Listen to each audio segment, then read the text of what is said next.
Let's start. Hello, sports fans. Welcome to FanStream Sports. Nothing but pure sports. This is the JP Show. JP, it is so good to hear you back on the air. Stand by. Now, here's JP. Oh, I'm back.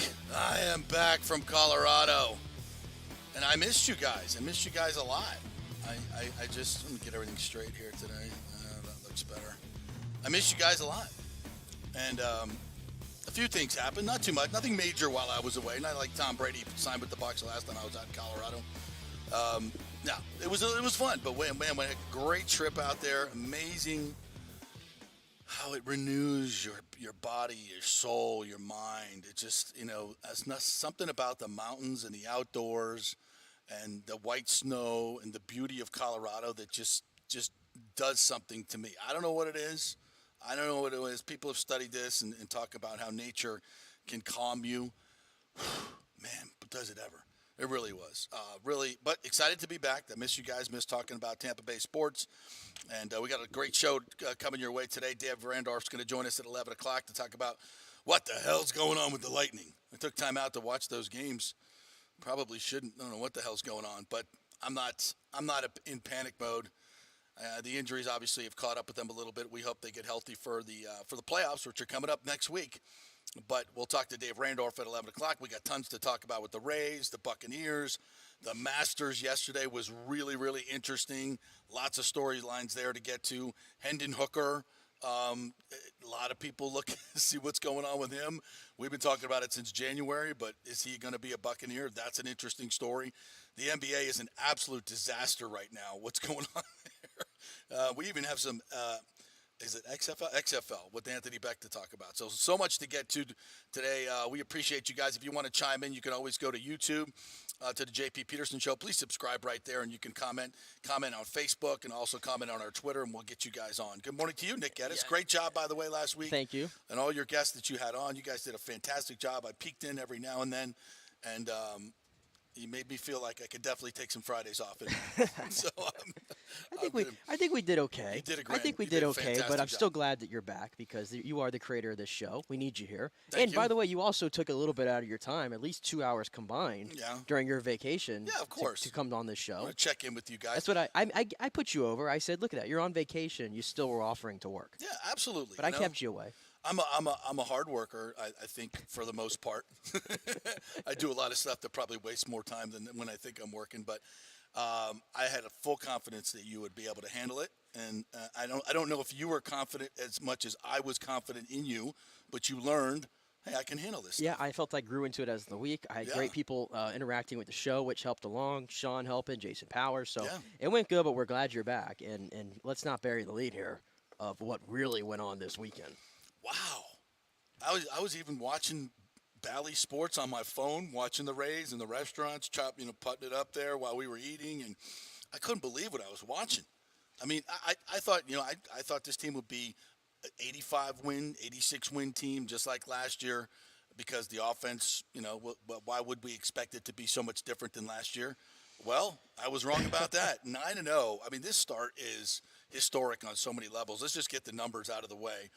Biggest run differential in a 9-0 start since the 1884 St. Louis Maroons and the what was it?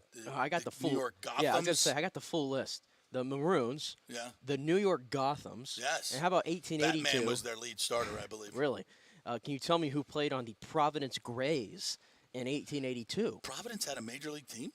I did not know that. Yeah, I think they were saying this morning on MLB Network that Babe Ruth, I don't even think was alive during all this time. No. The Providence Grays, and how about 1876, the Hartford Dark Blues? The Hartford Dark Blues. And then your Tampa Bay Rays are sitting right in the middle of those four teams. It's insane. And that's all those teams have absolutely no consequence to real baseball that goes on today. Yeah. I mean, so you have to go back that far to find fake numbers of guys that were blacksmiths playing baseball to compare to what's going on. I mean, a run differential in the first 9 games of 6+. That's insane. And if you want to talk about the competition, go ahead and talk about the competition. They're blasting major league teams. Yep. It's not even close. This run differential is not even close to some of the best starts these undefeated starts that have happened. I mean, it's ridiculous how good this baseball team is. And if you're saying, well, it's a hot streak, well, think about this. You only have to go .500 the rest of the way to make the playoffs. Yeah. As of last year, you would have 86 wins. It just if you win 500 the rest of the way. And this team could do that in their sleep. In their sleep. I mean, it's not even close. And there's a chance that they could get better. I mean, one of the best pitchers in baseball is on the shelf right now in Tyler Glasnow. Yeah, and your ace, the ace of the staff, which is full of aces, by the way, hasn't even been near his best through 2 starts. No. And your bullpen has barely even worked. Drew Rasmussen's numbers, 13 innings pitched, 15 strikeouts, 3 hits, and the most ridiculous stat of all, 1 3-ball count. Yeah, 0 walks. 0 walks. I mean, these guys are strike throwing. I mean, all of them are just like, you know what? We're just going to challenge. And against these lesser teams, it's easier to do that. I get that. But the fact that they're just in that strike-throwing mode, and I think the new rules have favored the Rays as we thought they would. They're taking advantage of them in many ways. Just no shifting has helped the Brandon Lau go from his hard hit ball rate is even down 11 points, and his batting average is 22 points higher. It just because of the lack of a shift. It's going to. We said that they would figure it out, and they haven't really, I think, started to really get the stolen base going because the guys are hitting so much they don't have to manufacture runs. And then we've always talked about this, and I think it's evident when you watch yesterday and watch Harold Ramirez, bump it down the line to beat out an infield hit and then beat a ball to second by taking advantage of them not holding him on. That's just smart baseball, and they're doing this with 6-run leads. It's not like they're just not paying attention. These guys are focused and are playing with an edge, and that's always been the Rays' secret sauce, I think, is you don't have guys with guaranteed contracts. Yeah. You just don't. And I think that makes a tremendous difference in baseball. All these guys are still chasing that big contract. When you have when you have half of your team on a 5-year deal, look at the Mets. 120, guys don't have that sense of urgency, especially early in the season. They're thinking more about don't get hurt, just go out there and play, just play baseball, don't do anything spectacular. Yeah. I'm going to make my money, stay healthy. That's all they really care about. And to the point about the new rules as well, I'm seeing it more and more across baseball. I mean, guys are getting thrown out of the game and thrown out of games, like Manny Machado, for example, best player in San Diego, getting thrown out of games because they're arguing with these new rules. Yeah. I haven't seen one player on this team, pitcher, batter, coach, anybody's making a big deal out of these rules. No. They're just taking whatever's in front of him and they're going right through it right now. Mm-hmm. And it can't be overstated. We went through the numbers there. What they're doing right now is historically the best we've ever seen in Major League Baseball. So don't give me the competition argument, because if you played the A's 10 times, you'd expect the A's to get a game. You expect them to get 2 or 3, maybe 3 at most. That's baseball. Same thing with the Tigers and the Nationals. And if you were winning these games 4-3, 2-1, okay, we would probably have a different discussion. But the fact that, what was it, 31-3? They outscored them in this series. Yeah, 31-3. With a plus 60-something run differential through 9 games. It's insane. 25 home runs. You know how long it took them to get to that many home runs last year? A month and a half. It took them almost 30 games to get to that last year, and they've done it in 9. They passed the 1932 Yankees with Ruth and Garrett and all those guys for most home runs through 9 games. That's what's unexplainable. To me, that's the one thing that's most unexplainable. Is how is this lineup that couldn't hit home runs last year, same lineup, hitting home runs at this level? It wasn't for majority of the time last year. It wasn't the same lineup. Also, this was interesting, and I heard this today on OB Network Radio when I was driving in. The Rays had the most players of any team participate in the World Baseball Classic, 17 guys. So you think about it, they had more guys than anybody around the league that were able to get their timing set up, play meaningful baseball right away, and they've carried that in. And also, when they were in spring, with whatever roster they put out there, if you recall, the Rays, I think, were first in the American League in home runs during the spring. Yeah. So they were doing this during the spring. Oh, and by the way, 2 years ago, with a lot of the same cast, when they were healthy, they were right behind the Astros in home runs in the season. Right. So is it really we're not expecting them to do this, obviously, but returning to the mean. They've showed before they can do this when they're healthy. So last year, you look at last year and go, man, everything went against them from an offensive standpoint, and they still made the playoffs. Yes. Yeah. Yeah, this team, like, obviously they're not going to keep up this level, but and it's interesting tonight they got the Red Sox coming in for 4 games. Not the Red Sox are world beaters anymore. That's an interesting story in and of itself. And how about Boston Ryder ripping the Rays? Which was interesting because their attendance hasn't been what it used to be. It seems like the Red Sox nation is kind of turning on Chaim Bloom. They don't even trying to run the team like the Rays. They don't even come to the Rays games anymore. Yeah, they don't. And that's what I'm saying. It's like if you're looking for like this great attendance for this 4-game series, don't count on the Boston fans to get it done. They don't even come to the games anymore when they're in Tampa. Yeah, and the prices are what'd you say? The cheapest ticket today is $34 plus fees. They did, but all the $10 tickets already got taken up. Yeah. So count that into it. Yeah. Now if you miss that, you got to spend $35, $40. That's probably worth it with the team playing. With the team well. playing right now, it's right. well worth it. Yeah, but can you still buy the ballpark pass? You could still buy the ballpark pass, yeah. Yeah, I wonder how many of those they've sold, and how many they're going to sell. I'm sure we could probably get the breakdown on that. Yeah. Well, I'd like to know because if you're available to go to games in St. Petersburg, I mean, are you kidding me? $50 a month? That's like dinner out at a median restaurant. That's not even a nice dinner out. That's like McDonald's for 4 these days. Seriously, it's crazy how good this team is, but what a bargain they are. And I was talking with a fan on Twitter, and he's talking about the new design of the ballpark has made people go to the ballpark. I'm like, well, first of all, they've not settled on a design in St. Petersburg. They've not settled on financing for anything in St. Petersburg for a stadium, and they're still talking to Hillsborough County. So I don't think that's the big reason. If people are fooled into thinking that deal is done, whatever, and they're buying tickets, I don't think it's that. I think it's a great team. I think, first of all, you've had 2 weekend series, so let's not go crazy about the attendance. The attendance on the weekends has never been a huge problem for this team. But I will say, though, getting what they got, though, against the A's on Friday and Saturday night, I've seen series where they've had like 6,000 to 8,000 against that team. I think also just the fact that they've come out with these things, there's a better feeling about that the team is now working with, like, they care about the fans more. It's just not, hey, here's your $70 ticket for the outfield for the Yankees. Either buy it or don't show up. I don't care. Yeah. Stu Sternberg, I don't care. If it's all Yankee fans, I don't care. Just give me my money, which is what we saw last year. And I think this year, just even if they're limiting the number of $10 tickets, they're making an attempt. Yes, they're targeting Rays fans. Right, and it's funny because somebody else brought this up last week on Twitter. Is MLB running this franchise like they did for M? If you remember when Namoli was having all his issues, they brought in Hughes or somebody to run the team, and there was this famous Hawaiian shirt press conference that Vince Namoli had where he got up and read his own quote from the press. He literally read his own quote from the press conference, from the press release at his press conference.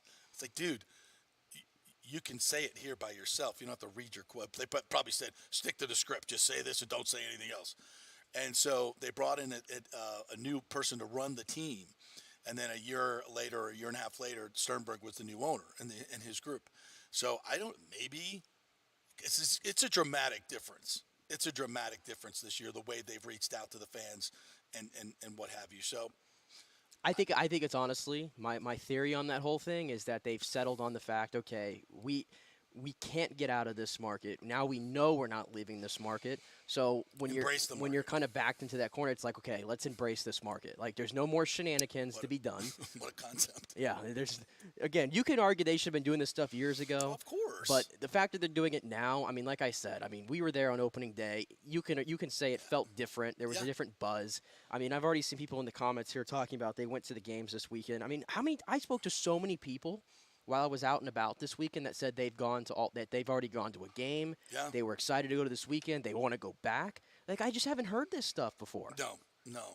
And they need to build on this momentum that they have here. And I don't know exactly how what they've done has been fantastic. There's obviously more they can do for marketing the team.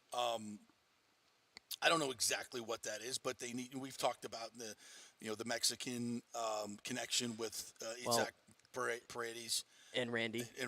Is there something they could do there to attract the Mexican nationals to this? Because we have a lot of them living here. Well, I can tell you right now, and you saw this, and everybody has said, I think somebody said it in the comments here, Randy has basically, maybe upon himself, has made himself a must-come-see type of player. Yeah. They love him at the Trop. Every time he does something, you can hear it on the TV. Yeah. There's a loud Randy chant.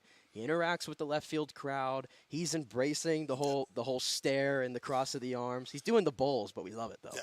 And, I mean, he's almost taken on that, honestly, for the Rays. Yeah. Randy's Rowdies. Whatever it is. Yeah. With a Rowdies connection. There's a lot more things that they can do, and I hope the things that go viral and organic maybe are by the fans are brought into it. And what a perfect time to settle this stadium issue and get it done and start working with. There's a lot of good mojo right now. Yeah, there's a lot of good mojo going on right now, and get this thing done. Obviously, we'd love it in Tampa because it's better for the market. And St. Petersburg can do much better in that particular place for their constituents. So hopefully they get it done right. The only thing that can stop this team's momentum right now is doing a bad deal, in my opinion, in St. Petersburg. You get a good deal done in Tampa with a little bit more vision of the future. Man, I think it would take off. I think it would absolutely take off. Probably, but honestly though, because of the start, I'm so locked in on this team right now. Mm-hmm. I mean, I'm rushing. I mean, I don't know how many innings. I feel like I've maybe missed a few innings here or there. Yeah.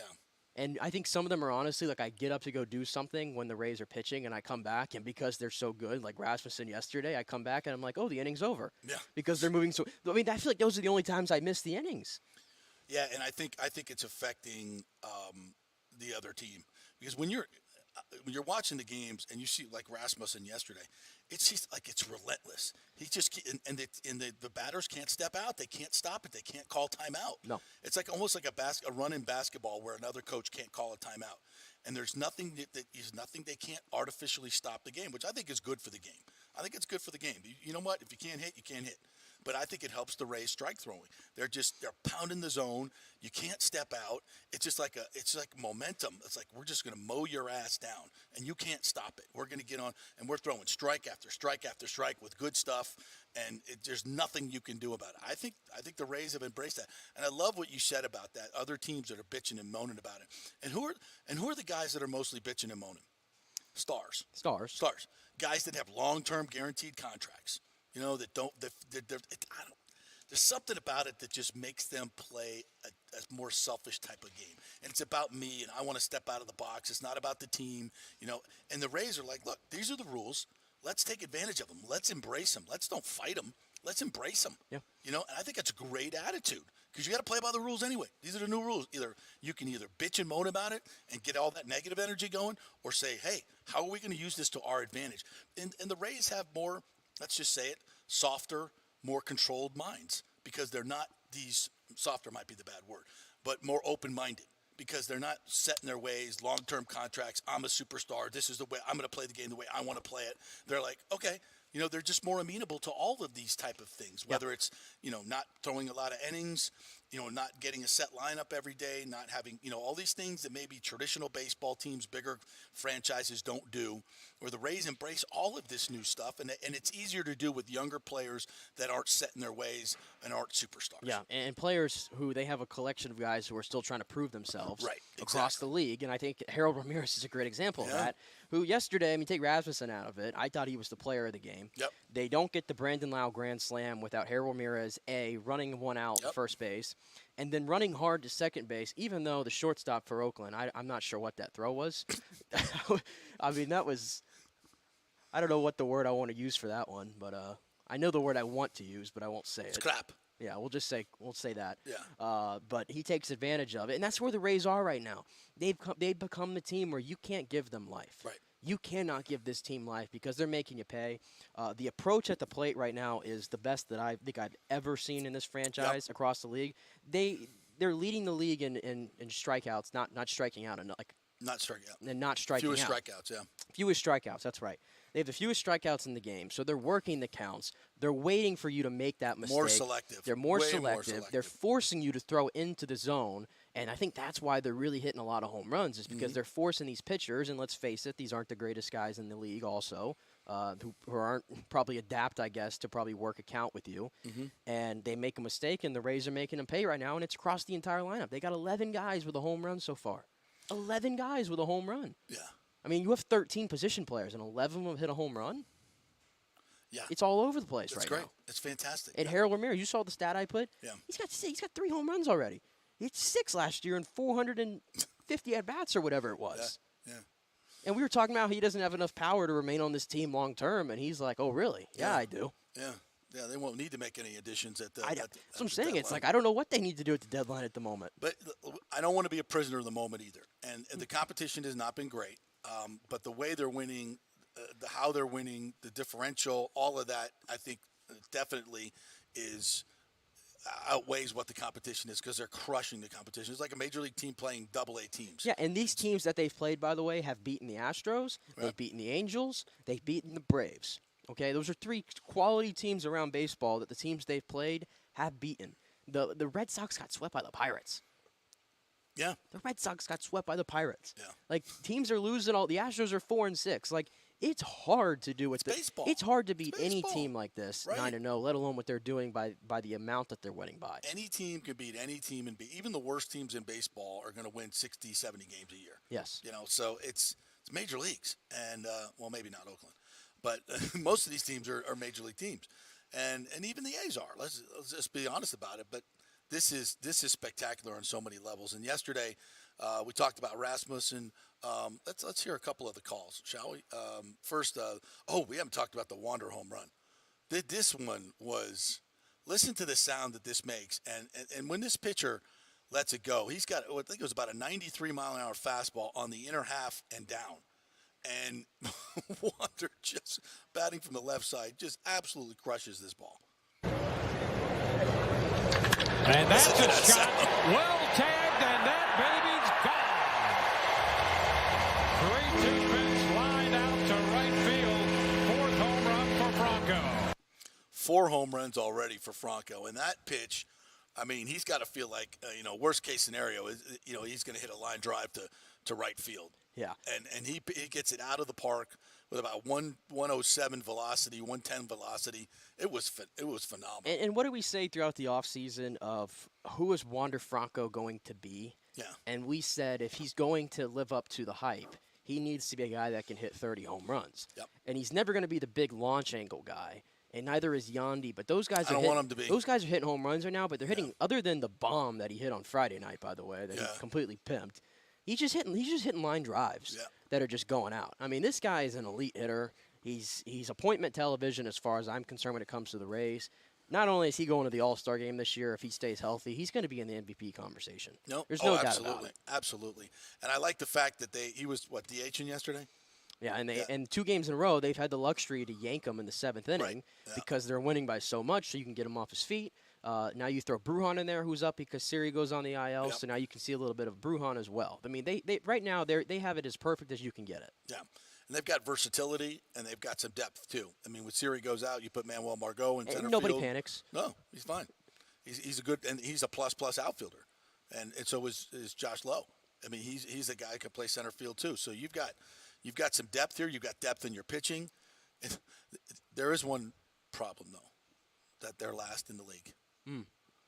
Saves. They don't have a single save. I mean, what's wrong with the bullpen? This bullpen, man, letting them down early on.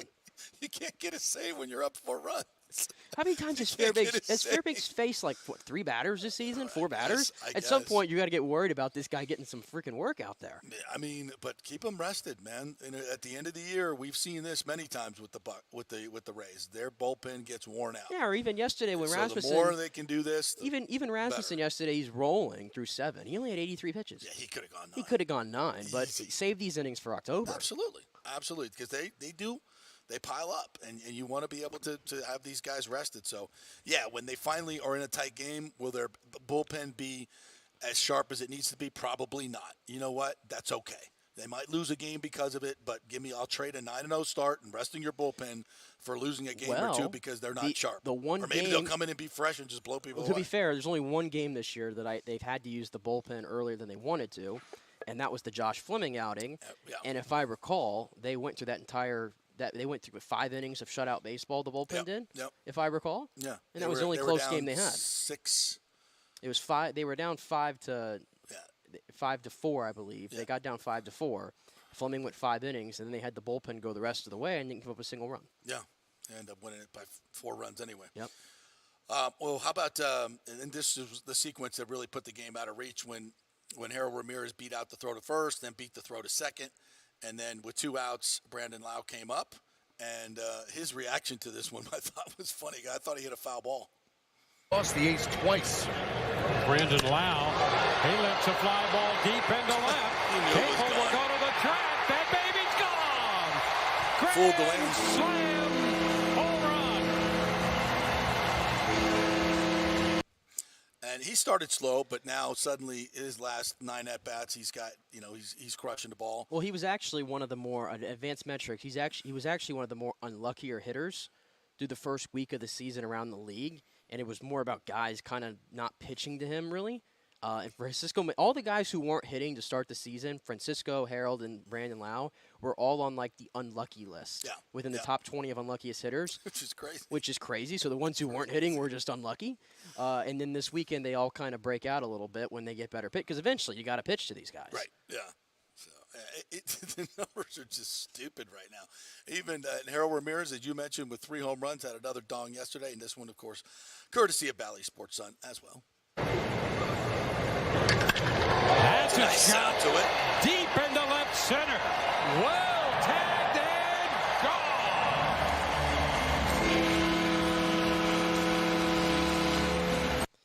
And maybe, just maybe, we've talked about the ball being juiced again. Jason Romano mentioned this. They are juiced. But, in a way, that plays into the Rays as well because they don't have, like, bombers, right?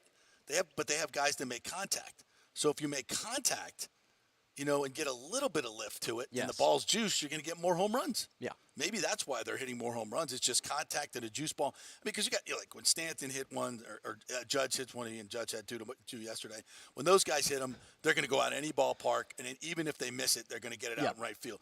So with the Rays, they don't have big boppers, but they have consistent guys. Like you said, Yandy probably – maybe a couple of those home runs aren't home runs last year because of the juice ball. Maybe, some of these others aren't. But the more contact you make, more home runs you're going to get. And they're just jumping on every pitch right now, too.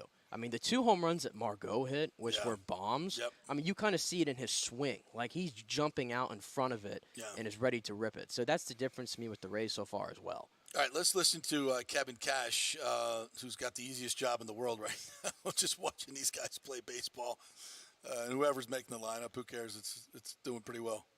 Just 7 shutout innings from Drew, more spectacular offense. Their ability to just be consistent, both offensively and on the mound. Yeah, everything's clicking. I mean, Ras set the tone. That's 2 back-to-back good starts. Super efficient, really good stuff. Got his strikeouts in. Strike throwing is elite as always, and the offense certainly did their part. Once the game got separated, huge credit to Harold Ramirez, effort getting down the first baseline, and then heads-up play by him and Chris Prieto of getting off first base to where he could be safe for the potential force, and then get Brandon to the plate. I was going to say Brandon Lau wouldn't have been in that position without Harold's hustle, just that entire sequence of events, and Brandon hitting it out of the park. Yeah, happy for Brandon. He hasn't hit a ball like that opposite way in quite some time, so really encouraged by that.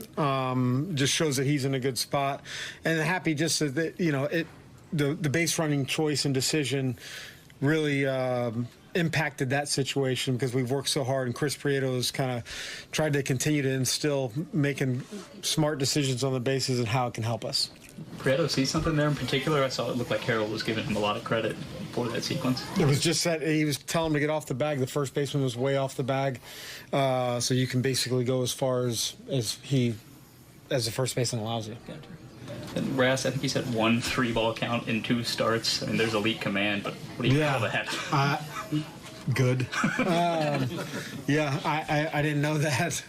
You think about how quick his innings are, and just his pitch efficiency is just outstanding right now. He's on a good run, just like some of the other guys.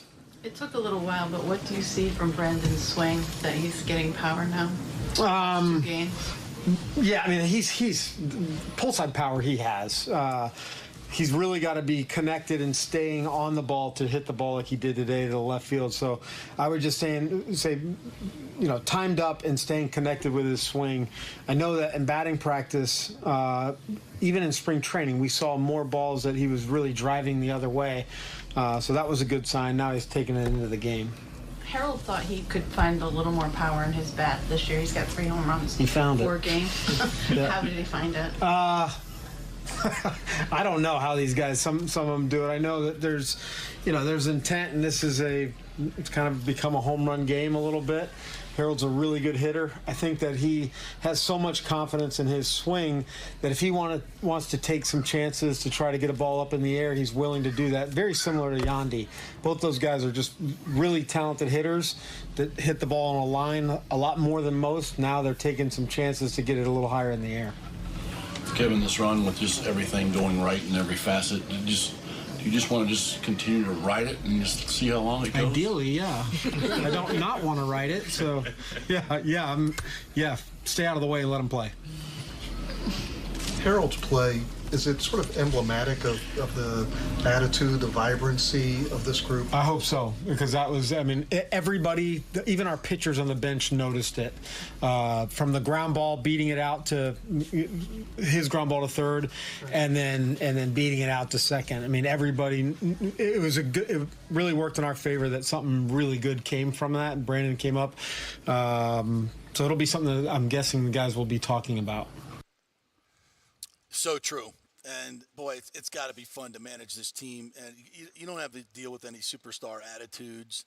You don't have to deal with any these big contract guys, who aren't all bad. But even these older pitchers now with this pitch clock, they're talking about, they're getting a little worn out. Like it's guys that are throwing max effort, by the time, the 6th inning comes on, they just don't have time to let their body kind of recover from pitch after pitch after pitch. So, and another thing he said there too, the games have kind of become a long ball game, and I think that's true, obviously. And I just don't know how you can compete anymore unless you don't hit the home run. And you see what they're able to do now, and it's kind of like how the Yankees have been able to do it. But the difference between the Rays, it's not like they're like leaving the situational hitting behind. Right. The effort clearly with Harold Ramirez is also coming with it. I'm not seeing too many base running gaffes like we saw last year. There've been a couple, but not really. Even when they steal, like they're being smart about it. I think they're not forcing that. And then also on fielding, I think they're like 3rd or 4th in the league in least amount of errors so far through 9 games. So they're playing clean baseball. And hey, when you got an ERA of 1.8 to go along with that, you're unbeatable. Man. You're just right now. They're just unbeatable.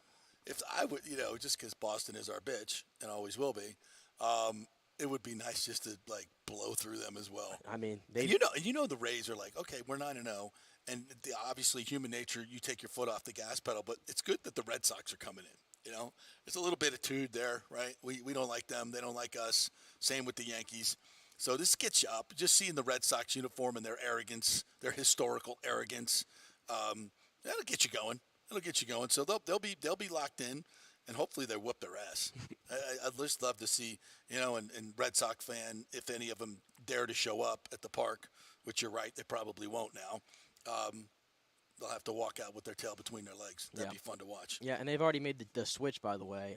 It won't be Fleming this time around, by the way. Fleming's not pitching. They have Beeks put in there at the moment. Beeks? Yeah. Beeks and Beeks? So Beeks, yeah. So this might be the day where the bullpen gets a little bit more work. Hey, you show up and give up runs, like more than one, you're out of the rotation. Yeah. Sorry, you get no more chances. Which is fine.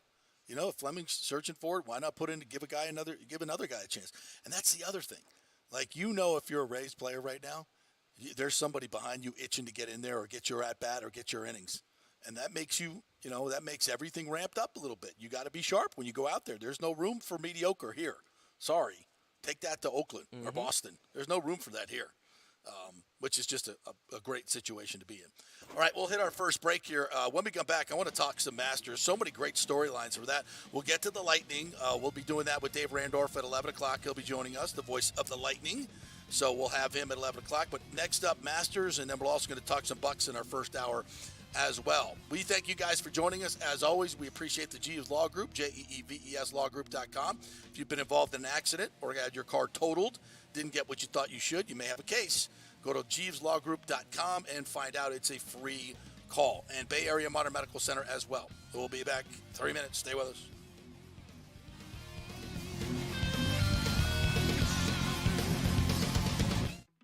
Hey guys, are you experiencing those feelings of getting older, lower sex drive, fatigue, hot flashes, moodiness, or you just don't feel like you had the vitality you once had?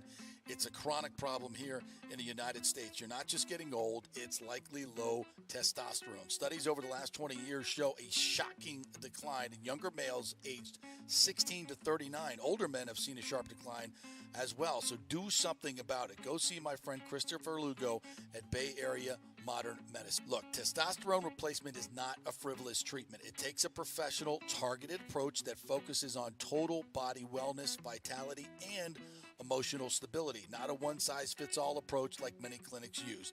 They will monitor your blood work and adjust your treatment as needed for optimal results. Folks, I've been on testosterone therapy for over 6 years, and it is a life changer. You will feel and look better than you did 10 years ago. Give them a call at 844-977-3477 or go to BAMMC.com. Tell them JP sent you for priority scheduling. That's 844-977-3477 or BAMMC.com. JP here for the Jeeves Law Group. Have you been injured in an accident, in an auto accident, truck accident, motorcycle accident, at work, or at a place of business? Well, call the Jeeves Law Group and get the personal attention that you deserve. I made the mistake many, many years ago with going with one of the bigger law firms, the national law firms. And let me tell you, getting a call back from those folks was next to impossible. Weeks and weeks would go by, never get a call back. That doesn't happen with the Jeeves Law Group. Personal attention is what they're all about. When you call the Jeeves Law Group, you will be part of the family. They will represent you in a vigorous and aggressive way against the insurance companies. These larger companies will promise bigger settlements, but it's the Jeeves Law Group that will get you the best results. If you're tired of dealing with these bigger law firms, check out the Jeeves Law Group. Go to JeevesLawGroup.com, tell them JP sent you, get a free consultation. It's the Jeeves Law Group. Scott Jeeves has been representing clients in the Tampa Bay area for over 25 years. Give them a call. It's a free call, 727-894-2929, 727-894-2929, or go to JeevesLawGroup.com. Hey guys, JP here for the Gold and Diamond Source. There is no better place to shop for jewelry than the Gold and Diamond Source. We know that. They are the family jewelers, and they will treat you like family. It's always a fun experience. Just head on over there. You will not find a better selection anywhere in the world. It's a jewelry super center. They've got engagement rings, necklaces, earrings, pendants, chains, and thousands of diamonds to choose from. They're all right there. They don't have to ship anything in. They have jewelry for every price range as well.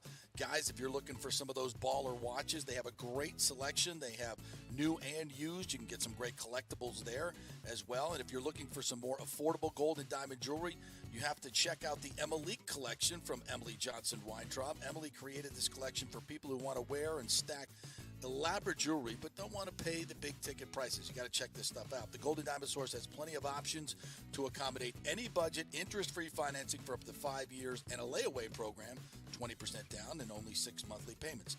And this month only, get up to 15% off the March birthstone, which is aquamarine. Like we always say, keep it local, folks. The Golden Diamond Source, Julie and Steve Weintraub, such great philanthropic benefactors. So let's keep it all local here when we have the opportunity, right? It's the Golden Diamond Source, 3800 Olmerton Road, always online at thegoldendiamondsource.com. Coming back at you. Now, more with JP on FanStream Sports. It's only just begun. All right, welcome back to the JP Peterson Show. Good to be back with you here on this Monday, Masters Post Monday. As we're going to get into that a little bit, we're brought to you by Bay Area Modern Medical Center, BAMMC.com. Chris Lugo will be joining us at 11:45, and today's topic is going to be playing sports and staying active late into your 50s, 60s, and 70s. As I just went, and I was, about 3 weeks ago, I started doing some training for skiing. Doing some leg works. I don't do a whole lot of leg work, but I started doing a lot of leg work, and my two friends that are my age were, it wasn't as easy for them as it was for me because I've been doing some training and got my legs in that situation, and trying to stay in good shape also helps too. So we'll get some tips from Chris about staying active late into your life. And what about staying active and playing sports through your 20s like I am? Which Well, there you go. I haven't been the best at, by the way, but I am happy to report I have joined. Me and my friends have joined a men's softball league, which starts on the 27th. Really? We had our first practice Saturday morning. Went out there. Whoa! You had a practice? Oh, we had like a team practice. We're going all out for this. That might be against the rules. We bought a pitching screen. Oh, stop! I'm not kidding. We bought one of those official bats for softball. Stop. We got the official softball, the actual balls, and we went out there and we had a full squad practice because it's been a while since a lot of us have done much concerning softball/baseball. So we had to. Right. I'm just gonna let you know. You're smoking it? I'm smoking it. Wow. I'm moving my way up the lineup after a BP session. Moving my way up the lineup. You got raised fever. I have baseball fever right now. No, I miss playing softball a lot. So if you need an old guy to come in and mash a couple home runs, I'll be happy to come in. We're playing over there in McDill. Oh, that's my old stomping grounds. We're kind of near your stomping grounds. Yeah, I own that left field net. So I know you probably left field monster. I don't need you to. You can be catcher. You can catch a little bit. I'm fine with that. I'll take, I'll hit 2 over the wall and be and catch. I'm good with that. And you don't even have to run anymore when you hit a home run. Exactly. Which I didn't like. I never liked that rule. After you hit a home run, you want the trot. Oh, I want to trot. You want the trot. I want to trot. I want to do the Gibson around second. Yeah, and you can't even do that anymore because they look at you weird if you want to run the bases. I'm like, because you want to watch it go over the screen as you run to first and then round it, like, in case it goes off the screen or off the wall, and you like, and then you slow down, running that pass first, then you're in the trot, and which is like you can't even feel your legs because you're just on cloud 9 because you just hit a home run and you're like, yeah. Can't even do that anymore. I never hit a home run when I played, unfortunately. I was always too small in stature. But if I would have, I definitely would have been the guy, like if I knew it, I probably would have pimped it. Oh, like I would have been the guy that watches it. Hell yes. Like if I played in MLB, the pitchers would hate me because I would definitely be the kind of guy that slowly walks down first base and just watches it. Yeah. How could you not? Our high school field, our home field, was where the Yankees trained. The Yankees minor league trained Boggs Field. Like left center was like 450. Like seriously. 450. Yeah, because it was just. Yeah, it was like 450. It's like Polo Grounds. What is this? Because the field was just set up that way. And you could not hit a ball out. And right field, they didn't really have a fence. It was like another field. It's different now, but, you had to freaking hit a bomb. You had to double into the shrubs. And that was an automatic double. Even my butt could have run around. All right, let's talk some Masters. Jon Rahm takes advantage of Brooks Koepka absolutely crapping the bed. At one point, Brooks had a 4-stroke lead and ended up losing by 4 strokes. Yeah. So to me, it's not about Brooks. A lot of it is about Brooks. But Jon Rahm has become and is number 1 in the world again. He took over that from Scottie Scheffler. He's got every part of the game. And I even bet on my good buddy Fitzy. Sorry to rat you out here, Fitzy. Even when Rahm was up 4 strokes, I said no. I said Brooks is going to completely crap the bed. He's been playing 54 holes of Carnival Golf in the Live Tour. He's not battle tested. Rahm's already won 3 times this year. He's battle tested. He knows the Masters. It means something to him because it was Seve's 40th anniversary of him first winning the Masters. It was Seve's birthday as well. And he understands, and he talked about it in the Butler cabin afterwards. The tradition of the game means something to him. It's not just picking up a check like it is for a lot of guys. Most of those guys on the Live Tour. And I think people want to say, well, look at the Live Tour. They did so well. Mickelson, Reed, they had 3 of the top 6 guys. I'm like, yeah. You know what else they had? They had a guy with a 8-shot, the guy that was with a 4-shot lead who lost 8 shots to a guy that plays on the PGA Tour and when it counts. So that's you could look at it both ways. You know what the Live players did? They did what they do best. They lost and picked up a big check. That's what they do, and they're good at it. That's your take today, huh? Yeah, they picked up a big check and they lost, which is because there's no pressure on that tour at all to win. Well, I might be the live. I might be like a little stand-in live spokesman today, because if you haven't noticed, this was a coincidence. Look at that. I'm repping the Shark this morning. Yeah, it was good to see him he didn't get an invitation to go to the Masters. Oh, that's too bad. Maybe if you would have won it, he didn't blow a 6-shot lead. Listen, I was in the full camp. Nick Faldo. Sorry, Greg. I was in the full camp. I loved Fred Ridley's response to that question, and in his press conference on Wednesday. He's like, we wanted the focus to be on the Masters, not anything else. Damn right. Whatever. I was pulling for the live guys yesterday because I just wanted to see what would have happened on 18 if we had a live guy win, because Norman promised they would have all of them come out and do it. I wanted to see it, and I'm in the content business. Yeah. And a live guy winning is good for the content game. It's good for the clicks. I wanted it. Yeah. And I had a completely different take. I thought the live guys kind of showed that when it comes to these majors, they're ready to go. They're ready to play. There's still some talent on that tour. And of course, they're good players. Listen, Rahm yesterday was to me, I thought it was easy for him, especially when Koepka started to go down. He wasn't even at his best. He wasn't at his best. He probably could. I mean, he essentially was 3 under yesterday, probably. 69. Yeah, he probably could have been better. I thought he probably went into a little bit of just manage mode because Brooks was completely giving it away. Absolutely. But so he was great. He's the best player in the world. We know that. But I mean, I told you before the show. How could you watch it yesterday and not start to be pulling for Phil? I mean, take everything. If you might not like Phil anymore, you might think his legacy's tarnished. But Phil Mickelson at the Masters, 52 years old, playing that way, I was kind of rooting for Rahm to have a meltdown so we can get a playoff. Listen, when he was doing what he did at Kiowa, I was his biggest cheerleader. I was so in it for Phil. I loved it. And I love watching, the older guys at the Masters. Fred Couples had a great weekend. Yeah, he had a great week.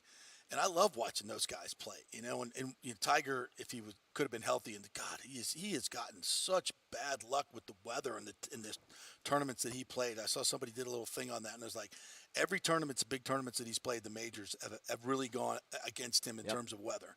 So that was difficult to see, and it's difficult to see him play in that way. And I'll get to Tiger in a little bit, but my gut has always wanted to root for Phil, but yesterday I wasn't because of the Live Tour, and it's like I was getting into a friend of mine who's a golfer, back and forth about the Live, and he's like, I can't support the hypocrisy of the PGA Tour and the things they say. And I'm like, I'm with you on that. I think, the Live was good for the PGA Tour to finally step up and do the things for the players that they need to do. And Jay Monahan failed miserably to get that done before he was forced to do so. So in that sense, I agree with you. The PGA Tour has had a monopoly, been hypocrites, and not done well by their players. And that's 1,000%. But the whole concept of the Live Tour and the sports washing is what it is. To me, it's more about Greg Norman being an a-hole, wanting to take the PGA Tour down. He finally found a blank checkbook to help him. And the whole, it just didn't have to go this way. It didn't have to go this way. And about making the PGA Tour draw a line in the sand and saying we cannot coexist if you're going to try to pilfer all of our players and just throw money at them and destroy our system the way you wanted to and turn golf into a carnival. I'm sorry, Live Golf. It's a carnival. I don't want my professional golf league to look like that. I just don't. You may say I'm no fun, whatever, and I think the PGA Tour sure needs the ratings have proved that people all think that way. Of course. Nobody cares about them. By the way, did you see the nice little shot that Nance took at yeah, I did. The CW? Yeah, the CW, yeah. Which is curious, because doesn't CBS have stock in CW? They do. What's funny, though, is the CBS-owned stations. CBS owns a group of stations, TOG being one of them here, Channel 44. That is owned by CBS. I think they own 12 CBS stations. Mm-hmm. Those stations will not carry Live Golf because of their tie to the PGA Tour. So that's why if you're looking for the Live Golf on Channel 44, they can't play it. So go watch it on YouTube. So Jim Nance goes yesterday when Brooks hit it into the crosswalk, which they do have signs up that say CW, and it means crosswalk. He's like, oh, he hit it into the CW. And pauses, and he goes, crosswalk. And that was brilliant, little troll there. But, no, the whole feel of that tour and the acrimony that is now developed between the two tours, you have to pick a side, right? You've picked Liv. I have not picked Liv. I'm just more. I'm not going to like. I'm a PGA Tour a lot of people. Because a lot of people tradition of the game, like Jon Rahm. Because a lot of people are mad at the whole sports washing thing and where the money's coming from. And my stance on that is there's so many things that we operate with in this country that are the same way. Yes. That Saudi are very, money that is are very everywhere. sketchy in Saudi. And it's like, if we're not going to talk about it with this, then I'm definitely not going to lose sleep over it with golf. Right. That's my thing. And my other thing is every player, to me, everybody, and this goes for life, not just golf, everybody cuts their own deal. So I'm not going to bitch and moan that somebody that probably isn't worth $200 million got $200 million because everybody cuts their own deal. Good for you. You're 40 or 50-something years old and you suck at playing golf nowadays and you can't compete, and they're going to give you that money. By all means, go get it. I was more disappointed in like a Cam Smith or like a DeChambeau, somebody that to me had a lot of unfinished business on the tour. Agreed. Something like that bothers me more than anything.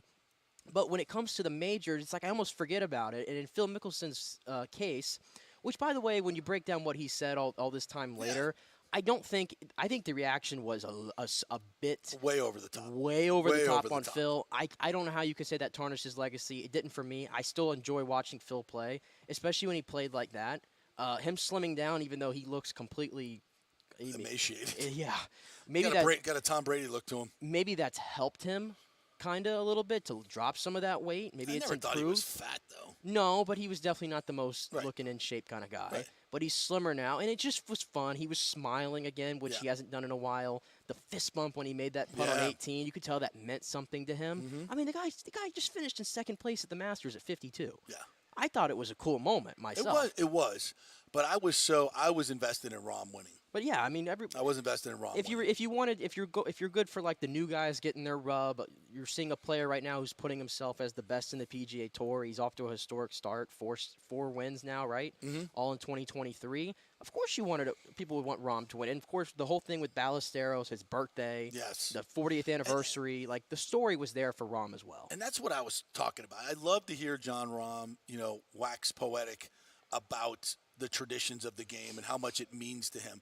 And also, I thought it was interesting from a tactical standpoint. He had a conversation with Tony Finau, who famously, when Tiger won in 2019, dumped the ball into the water at 12, as did Brooks Koepka, as did someone else that was in the hunt. I think it was Molinari. Yeah, Molinari. And it was interesting. I remember watching that because Joe LaCava, Tiger's caddy, and Tiger, so to speak, when they were on the green on 11, Joe LaCava especially was looking over and watching the shots at 12 of the guys that went in the water. And I was like, and Tiger was too. And I'm like, dude, you got a hole to play. What are you doing watching that? And that's exactly why they were watching it. They were seeing how those balls were struck and where they were going. And Finau himself told Jon Rahm, said, "Did you hit a good shot?" He goes, "Yeah, I hit it maybe a foot to the right of where I wanted it, and it ended up in the water." Mm-hmm. He said, "If I had to do it again, I would have aimed way, way left, like further," which is what Tiger did. Hit it between the bunkers, have your 25-footer, and if you make it, you make it. If you don't, you pick up, you make the par, and you go. It's not that tough of a putt from there.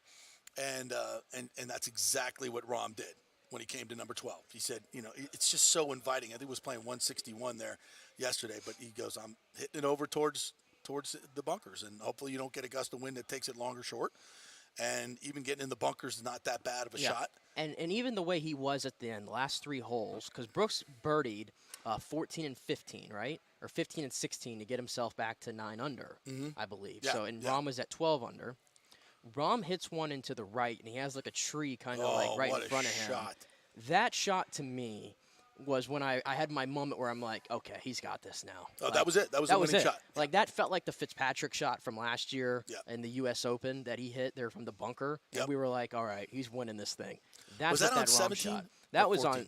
on 17. 17, right? But even the hole before that was a big. Was it 17 or?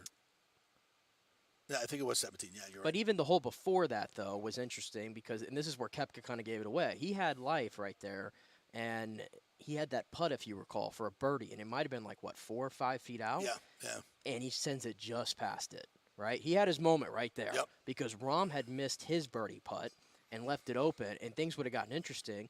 And then I was a little confused on 18, and maybe you could – the rules were kind of interesting. So Rahm hits his, and I thought it was OB, so he hits the provisional, puts it right down the fairway. Why did he not drop a stroke there? Well, I think because the ball that ended up in the fairway or just short of the fairway. Did it not? The first one he hit? Yeah. I never saw where the first one ended up. Yeah, All of a sudden, they thought it might be out of bounds, but then they realized that it dropped, it hit the tree and came back, and it was short. I believe that's. So that was the first ball then that he hit. Yeah, that wasn't the provisional. No, he hit. Okay. He ended up hitting his first ball, but he had a big lead, so obviously. But even that third shot though he hit, even though he had a big lead, that third shot that he hit, he gets over the bunker by about a yard and a half, and it ends up being close. But no, he played conservatively, I thought, down the stretch because he didn't have to do anything dramatic. But that shot at 17, he hits a left to right. It's interesting because Brooks kind of had the same shot. He was a little deeper into it's a little tougher shot, but still a tough shot for Rahm, and he just carves it and makes the birdie too. I mean, what a shot for Rahm. And I think that was 14. I think it was 14 where he hit that shot that I thought was either way, he played some spectacular golf, and I just knew that Koepka would melt down because if you watch Full Swing, and you watched it, you kind of felt sorry for him. I watched Full Swing, and I kind of felt like he's a doucher, and I was the biggest Brooks Koepka fan. FSU guy, loved it. Loved the fact that he was a little bit different, a little bit edgy. I liked that part of him. And then at some point it went from edgy to douchey. I don't know where it happened. Then when I watched Full Swing and his girlfriend and everything, I was just like, I'm done with you guys. To me, he sounded like a petulant, spoiled brat. And I was just done with it. And then, the Live Golf thing. And I guess if you're injured and you're not playing well and somebody throws all that money at you, you got to take it. Well, but then remember his game. It was an easy way out. His game had really gotten bad. Yeah. Around the time that he made the decision to go to Live Golf, like he had dropped all the way to like 80 in the official golf ranking. And in regards to like sitting at number 1, I think he has other than Tiger in the last 25 years, he had the second longest reign at number 1. We forget about that. Yeah. And he won 4 majors in a very short amount of time. Historic. This guy, let's not forget that. This guy at the majors is one of the greatest that we've seen in the last 25, 30 years. Yeah. And you saw that again this week up until the meltdown. So I think that's good that you get to see the old Brooks kind of compete. And again, I felt bad for him too because he was talking a lot this week about that decision when he was asked. Mm-hmm. And he's like, listen, if I don't go to Live Golf, I'm paraphrasing, basically if he didn't make that decision, he wouldn't have been able to compete this weekend. Is kind of what I gathered from it because he was such in bad shape physically and mentally as well. He had knee surgery. He had multiple knee surgeries, if you recall. Right? And that took a toll on him. You go to Live. Obviously, the money, it is what it is, right? But you also get presented with the fact that you don't have to play golf every weekend. Well, that's the thing. Yeah. I mean, it allowed him to rest and get his body right, his mind right again, and go, I'm Brooks Koepka. I can win these things. And so I think that's why he was here. So I was like, okay, I got a new perspective on now kind of why you went. And he even said if I was healthy at the time, my decision might have been different. You can look at that 2 ways. Either you wanted to fight your way out of it and just get back healthy and come back and stay on the PGA Tour, or you can take a big fat check and work your way back. Yeah, there's 2 ways. But when you're presented another one, everybody cuts their own deal. Right, and you can't crush the guy for it. I get it. So I maybe have to change my tune on Brooks and maybe be rooting for him to come back. So we'll see. But I thought, I thought the day was for Rahm, and the meltdown from Brooks to me was more about Live Golf than it was the guys that finished it. Well, maybe Greg needs to alter something. 54 holes is not. Stop it. Make it a real golf league. You could do the team thing. But stop with all the other carnival BS. I don't need music on. I don't need a DJ on every freaking hole. We have waste management. Have a couple of places where you can do some stuff. But let's make it a professional league. Let's just agree that when you had them all together, though, again, I mean, you looked at the leaderboard that you had there. They got good players, sure. I mean, I'm just saying when you had them all together now for once, and you see the leaderboard that there was at that Masters. It was good. This was a good weekend for golf, regardless of the weather, which kind of. But I don't think there's any question that if Brooks Koepka had been on the PGA Tour and been, playing 72 holes against this type of competition, probably doesn't have that what that happened. No, he just wasn't sharp. He didn't finish the way he used to finish. Why not? He went through a stretch I think it was 20 or 22 holes, no birdies. No birdies. Yeah, I mean you can't after just lapping the field. And let's not forget, Jon Rahm starts this tournament with a 4-putt. Yeah. And comes back and finishes 12 under par. He could have pushed that to 15 or 16 if he needed to. I'm convinced of that, but he didn't need to. And look, and to me, the biggest thing I learned about LIV Golf is these guys are going to have a hard time finishing a major with 72 holes if they're playing where they're playing. It is. They're going to have a hard time. Because you could say what you want about Phil, but there's no pressure when you're 10 shots back. You're just letting it flow. You're not going. You're not. His game was growing throughout the weekend. Though. It was, and but I'm still saying. He even said going to Sunday, I feel like I'm really close to having one of those Yeah, rounds. but it's a way different deal when you're trying to come from 8-10 strokes back and shoot at Masters where you could just shoot at the pins. That's true. I mean, Rory did that the same year prior to. So it's a totally different deal when you're in the battle, going stroke for stroke and have the lead, and you have to play that way. Phil ain't shooting 65 if he was in a battle with somebody else head to head. Yeah, I don't think so. And then we kind of saw the contrast to that of the young kid, by the way, Sam Bennett. Who might have been the story of the entire tournament. If you know his backstory, I encourage you to go check it out with his father, the tattoo that he had. So good, such a great story. Great story. What a kid. Well, in fact, we may get into that a little bit later on. We got to take a break because Dave Randorf is coming up next, voice of the Lightning.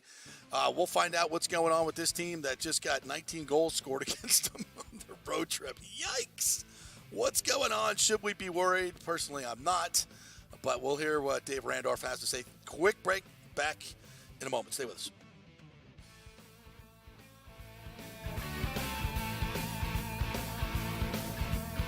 Hey guys, JP here for the Gold and Diamond Source. There is no better place to shop for jewelry than the Gold and Diamond Source. We know that. They are the family jewelers, and they will treat you like family. It's always a fun experience. Just head on over there. You will not find a better selection anywhere in the world. It's a jewelry super center. They've got engagement rings, necklaces, earrings, pendants, chains, and thousands of diamonds to choose from. They're all right there.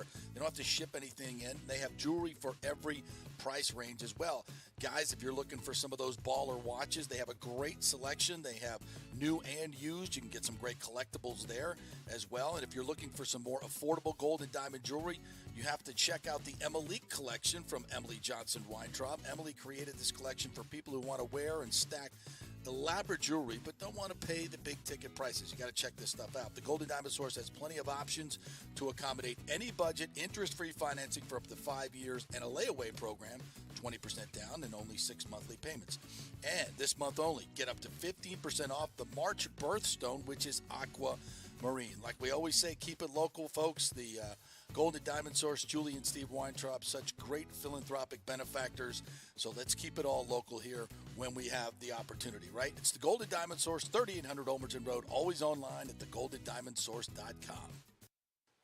All right, this is for all you guys who don't want to go to the gym and do 5,000 crunches. At Bay Area Modern Medical Center, you can get on the new True Body machine where you can reduce fat and tone up your muscle. It's like doing 54,000 crunches in just 15 minutes.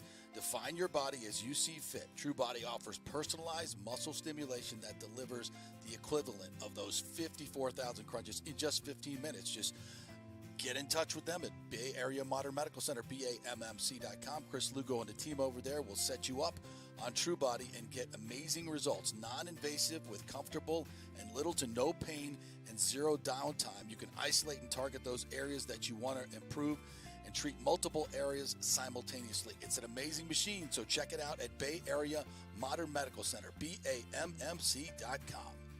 Insurance coverage can be confusing and expensive. I mean, where do you start? Which companies can you count on to pay out fast and fair? Well, call the great folks at Italiano Insurance. It's a family-owned business. Jeff and Nat Italiano are carrying on the 60-year-plus tradition of giving amazing customer service and giving back to the community through their annual backpack drive for needy students and their support of the local pediatric cancer patients. But it's the customer service that sets them apart. They can shop all your insurance needs and save you big-time money. Don't hop on the internet and waste time looking at some bogus reviews. Talk to knowledgeable agents and not some voice-generated robot. These are confusing times for homeowners, and Italiano's team of experienced professionals can provide the right coverage for every situation: home, auto, business, life. It's Italiano for all the pieces of your life. Call 813-877-7799 or go to italianoinsurance.com. Let's go. Right now, back to the show with JP on FanStream Sports. All right, welcome back to the JP Peterson Show, brought to you by the great folks at the Jeeves Law Group, Bay Area Modern Medical Center. Chris Lugo will join us at 11:45 to talk about staying fit into your 50s, 60s, and maybe even 70s, so you can ski and play golf and all those fun things. So we'll chat with him. But right now, we're going to talk some voice of the Lightning, Dave Randorf, who joins us this morning via StreamYard. Good morning, handsome man. How are you? Trying to line myself up here. There we go. There you go. Better? That's that. You are centered now. Yes, you are centered. All right. So now you don't have that big Bally's crew. You know, getting all the lights ready and all the cameras ready. You got to do it yourself today. This is all. You know, I don't know if my posse, my crew. Yes, no, I don't have that at Bally's either, JP. You know that. So happy to be on with you, boys. Hello, Nick. Oh. How you doing, Dave? It's good to have you on. Good. Glad. Thanks for having me on, boys. Well, the one thing you should not be doing is getting in front of a Lightning goal right now, because evidently there's a lot of shots going at the goal and they're going in. I don't know about you, but I kind of feel like they righted the ship a few weeks ago, and you know they get the 2 wins at the Devils, and in that streak they went on, and then everything got solidified with Toronto, and maybe there was just a bit of an exhale. And let's get ready for the playoffs. And, you know, that's all it takes in this league, right? To lose a little bit of an edge. And they just haven't played well the last 3 games. You were on the road trip. What's your take?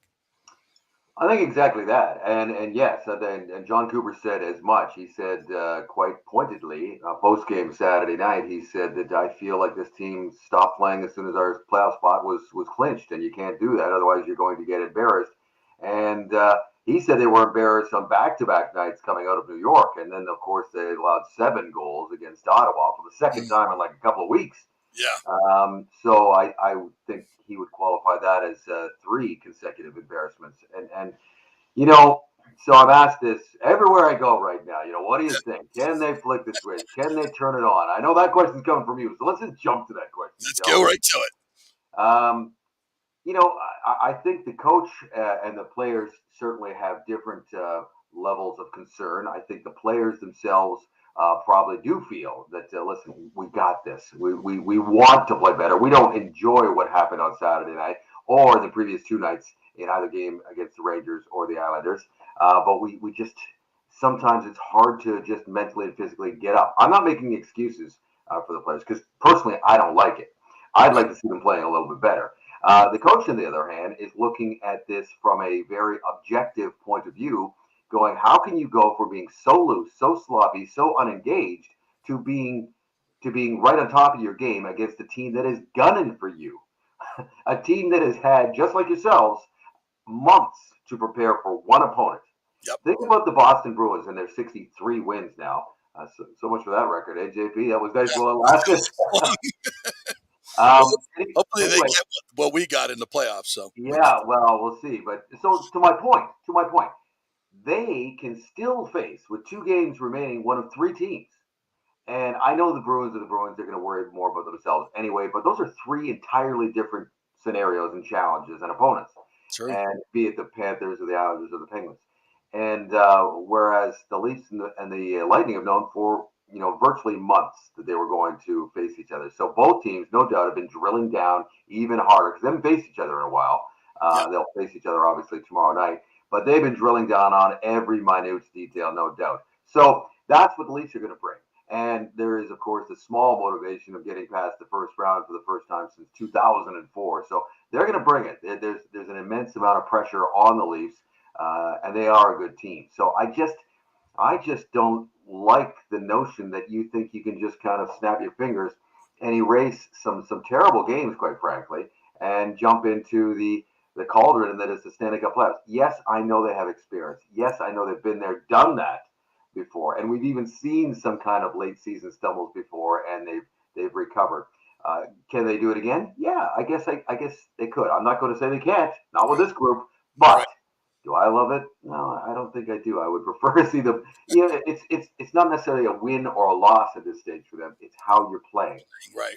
And right now, if this is how they're playing, all we can do on the outside looking in is going, well, that doesn't really look too good, does it? No. And you've been with this team now for about 3-4 years, and you've seen, and they've gone through ebbs and flows, the 3 seasons, and you've seen the ebbs and flows. Like even last year, like they had a stretch through about February, March where they didn't play well, and then they got to the postseason and they kind of turned it on. But this year has felt a little bit different. I think you might agree. And what's kind of concerning me a little bit is you hear Cooper come out and say, like, I just didn't expect it to be like this. Yeah. I think that's what he said after Ottawa. Is that a little bit more concerning to you, that Cooper is being more like shocked by this year? And it seems like he's had to try and search more so this year than other years to try to get these guys going. And for whatever reason, they hasn't responded. Jon Cooper, as you guys well know, has stated publicly many, many times that he has an immense amount of faith in this group. And I still think he does. But for a comment to come out like that saying, quite frankly, I'm surprised at what I'm seeing right now with 2 games to go, was telling. And now, is that an admission or is that another Coop button pressing, thing? He's a calculated guy. He's a bright man. And so perhaps there was a little bit of that mixed in on top of it. But, I think it's probably 50-50 if we're just going to be honest. And I think you could probably draw your own conclusions on that. We've talked about how you can't just rein it in defensively.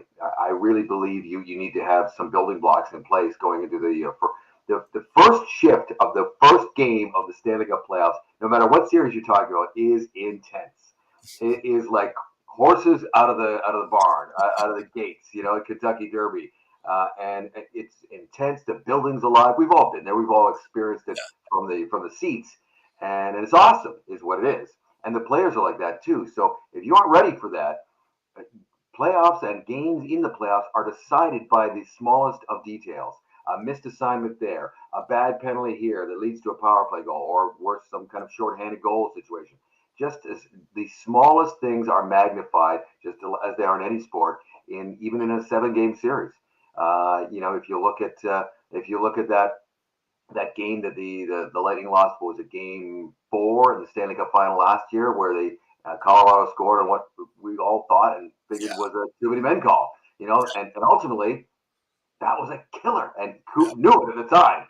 So you really have to have your details tight, and they're far from tight right now. So that's where I'm at. I'm looking at the lineup now. I was just looking at the lines again.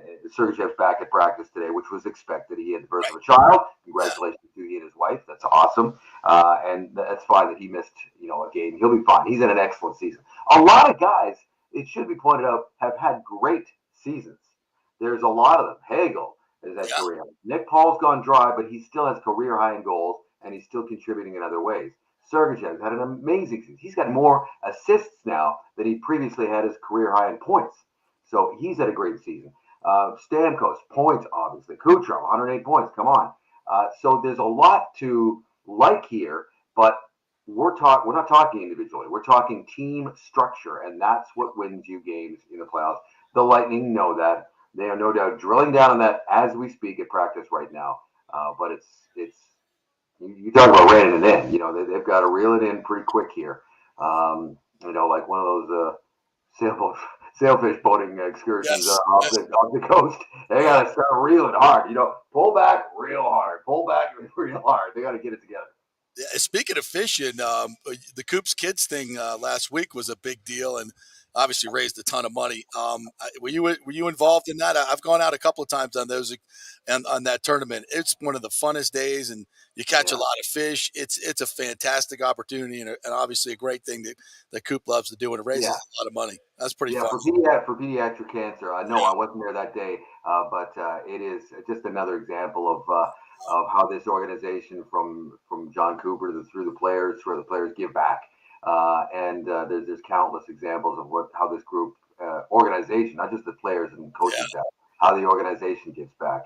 We've got another big day on Friday full of organization-wide community service events, things that are happening. So it just never stops with this group, and I'm proud to be a part of it, to tell you the truth. Absolutely. Dave Randorf joining us here. You mentioned Hagel. He's at 29 goals, and Braden Point's at 49. So if there's a little bit of drama left, these 2 games here this week, that's part of it. I would love to see Braden Point get that 50th goal. It would be so well deserved. And you've been around this league a long time. When a guy gets to 50, that's a different level, right? That puts you just in a different type of category. Couldn't agree more. That's a perfect way to describe it. And you are forever in a club. Like we still talk about Corey Perry being a 50-goal scorer. Yep. He did it once. He did it a long time ago, but he did it.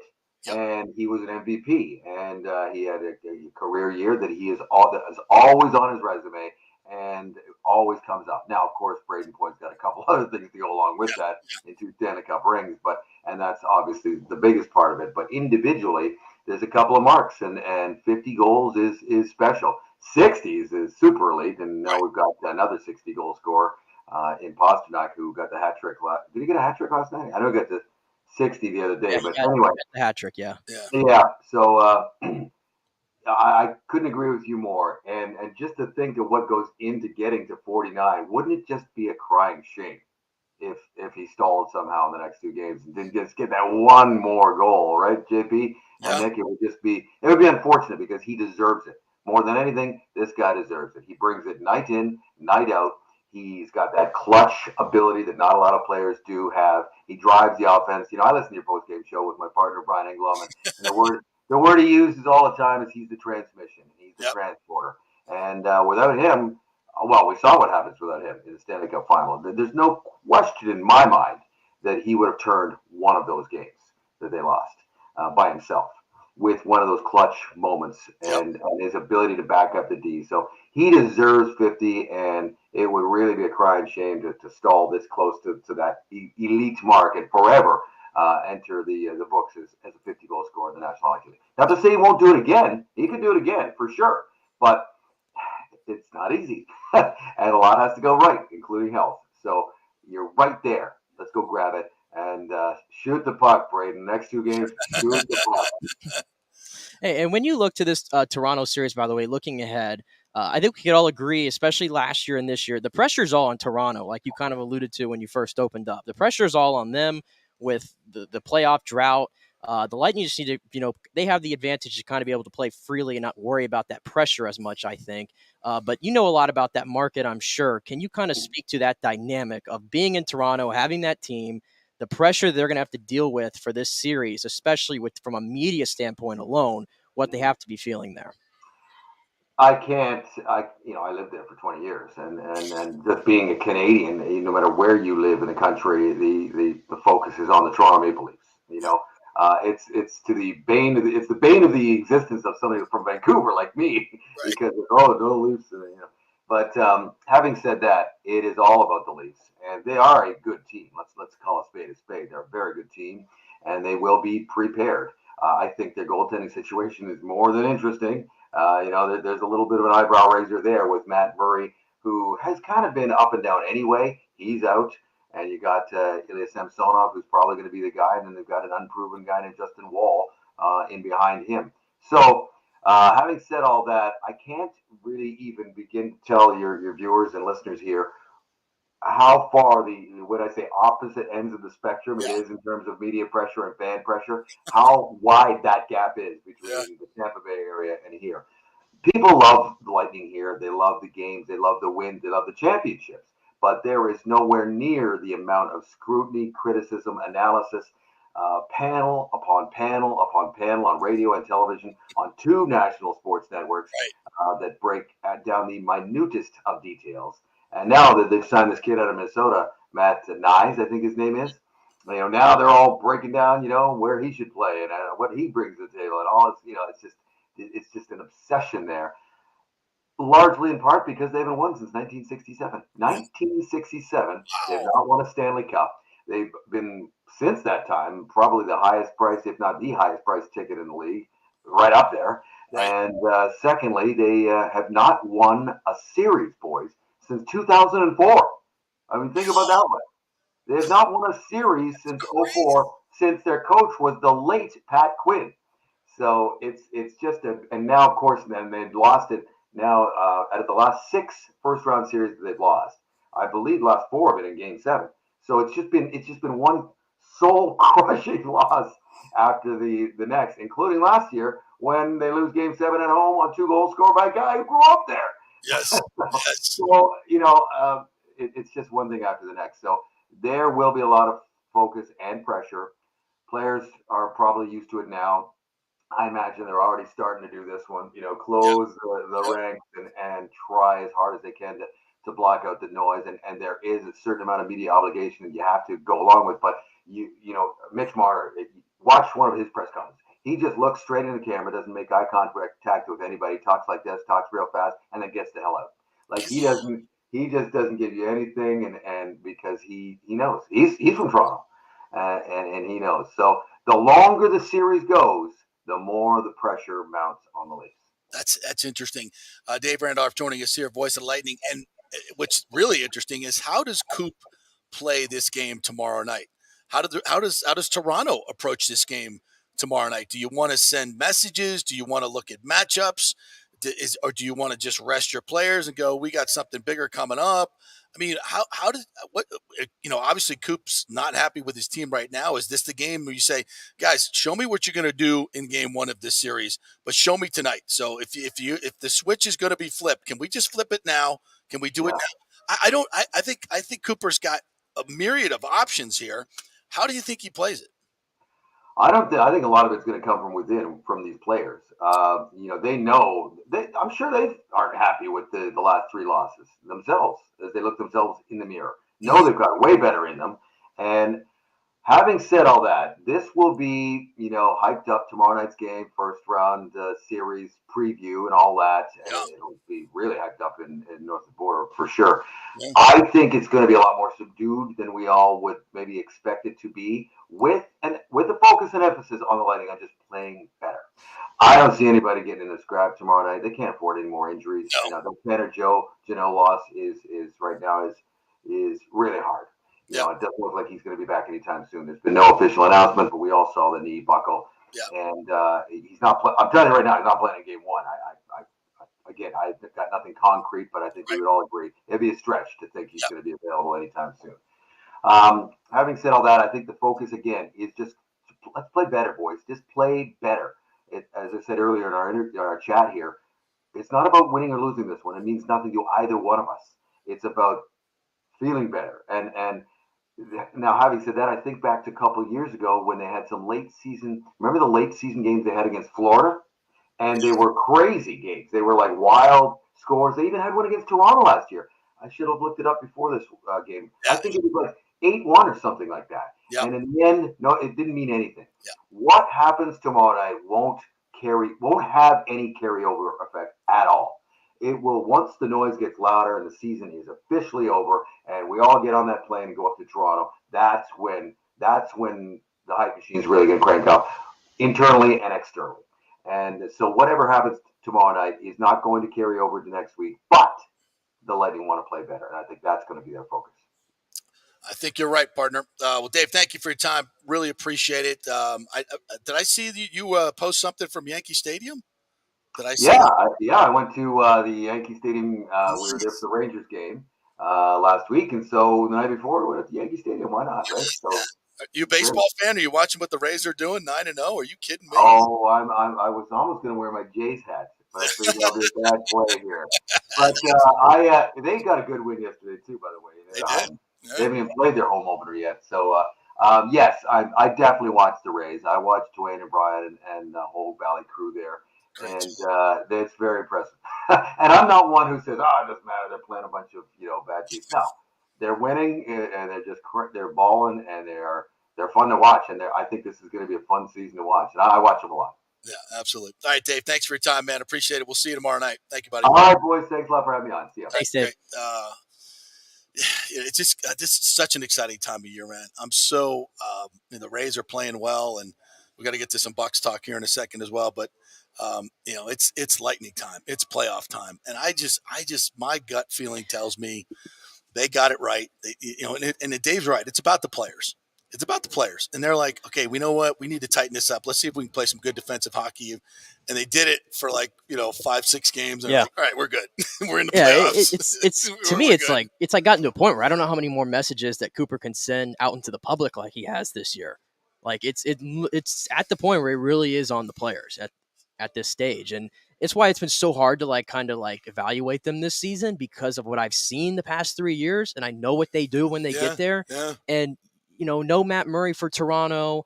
Samsonov's not playoff proven, or obviously the young kid Ball. I mean, it's Vasilevsky. It's like every playoff series this guy gets into, he just transforms himself into the greatest goalie that's ever lived. Yeah. So it's I have to continue to hold out hope that I'm going to see that. Yeah. And that's why, even though maybe he hasn't had the year that we're used to this season, it almost doesn't matter to me necessarily. When you really think about it, this season is what you should have expected from the Lightning. We're going to get to where we need to be, right? Don't worry about it, coach. There's almost like this.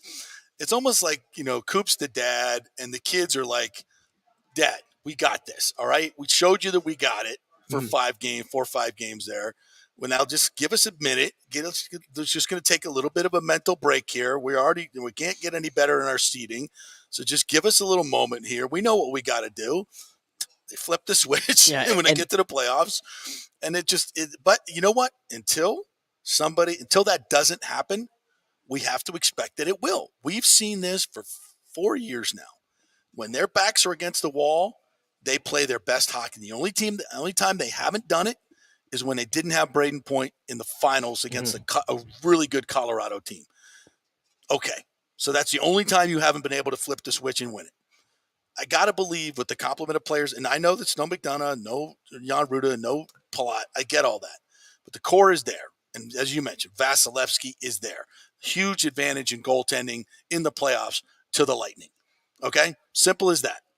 I just can't bet against them until they show me they can't do it in this situation. And I want to see it too. Also, how they. I mean, last year they had to go on the road in Toronto and win and play 4 games in Toronto and get out of there, right? Especially in Game 7. This year, it's been very unlike the Lightning. 18, 22-1 on the road for them. That's been a point of emphasis all year, and that's just something we just haven't seen. So it's again, what is it? Why is this team struggling to play on the road? I think it's because they're emotionally and mentally tired over the last cumulatively over these last 3 years. It's been a grind, and at some point you got to rest your mind and your body. And in the National Hockey League, as in most professional sports, but I think especially in the NHL, you take that much off the gas pedal, just a little bit, and that edge is the difference when every other team wants to beat your ass because you're the Tampa Bay Lightning and you've embarrassed them for 3, 4, 5 years, whatever it is, especially in division. They're at home. And that's here come the Lightning. Yeah. You're gonna get their best every time. And if you don't answer that emotional intensity, you're gonna lose. Yeah, and this is the conversation. It kind of is like the conversation we've had with the Rays. It's these teams are all NHL teams, just like in baseball. They're all MLB teams.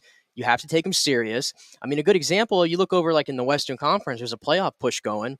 And it's last week, I listen to a lot of Sirius XM radio, and they're having a meltdown. What's Calgary doing? They lose a game to Chicago. They're in a playoff hunt in the wild card, and they just completely lose at home to Chicago. That's what happens. I mean, Winnipeg's had a complete collapse, and now they're having to play for their lives now here with 3 games left. I mean, it's going on across the league that if you try to just skate your way into a game, you're just not going to win. Yeah. And any team can beat you. I mean, Ottawa put 7 on you the other night. I mean, did anybody expect that? They've done that twice this year. Ottawa's put 7 on the Lightning. Yeah, but those games don't matter. They don't matter in the grand scheme, but they don't matter in the grand scheme. And you get, and the Lightning are emotionally mature enough to not let it affect them. You think that 7-goal game is going to affect them into the playoffs? Hell no. You think this 3-game stretch is going to affect them whatsoever when it comes to when that puck drops in Toronto? Hell no. Get out of the way now, I guess. No, they're just. It's Dad, we got this. All right, just chill, Coop. We got this. We'll be fine, which is interesting. It's going to be interesting. I almost feel like the Lightning tomorrow are not going to be it's regular season. Toronto, you want to come down here and prove something, go in and wax us and go into the playoffs and be all your chest puffed out. It's almost like they want to lay a trap. The Lightning goes, oh, yeah, we got beat 5-1 against Toronto on Tuesday night. Boy, it's going to be tough for us in the playoffs. The only thing I will say is at some point, and Toronto is as talented as a team there is in the league. Yeah. They had 7 new guys at the deadline, obviously O'Reilly being the big one. At some point, it's you feel right, they're gonna break through that wall. It has to at some point. At some point. And it's it almost feels like this is a do or die year for them. I mean, Matthews and Marner and Nylander is going to be there forever, right? That's their core. But it's like at some point, how many times can you keep going to the dance before you just kind of have to break things up a little bit? I don't know how many shots Toronto's going to take at it going forward. I think this is almost like it could be a make or break year for them. Which, as like Dave said, ramps up the pressure. Exactly. It ramps up it even more. If you think this is the last chance you got, it's going to be, they're squeezing that stick even harder. That's why, as much as I'd like to hype up tomorrow night's game, it still doesn't mean squat. It doesn't mean squat. And if the Leafs want to come in here and get a big win and puff up their chest, it's almost like, okay, good, get your false confidence going. So it's kind of a tough spot for Coop. You kind of want to just give him would you like to see the Lightning go out there and say, you know what, we're going to beat we're going to give you a taste of how we're going to play in the playoffs and crush their soul. Well, I can hang my hat on the four game stretch they had about 2 weeks ago. That's what I'm hanging my hat on. Especially because they played some teams, especially like a New York team that was desperate, that's in a playoff push, and they were able to shut them out. Really good Devils team. Right? Maybe that was their okay, let's go. We can go play this. We show you we can still do it. Boston, they played really well. Yeah, they played really well against Boston. Yeah. So I guess if you're trying to be optimistic, right, and not have much concern, that's where I'm at. That's kind of where you could be at. As they have that 4 game stretch, you can kind of hang on a little bit. Yeah, and then once they clinched it, it's like we're mature. And Coop admitted that. That's what they've done. Yeah, of course. And so I don't know if there's anything that needs to be done or any message that needs to be sent. It is what it is. It's as much as we'd like to say it different.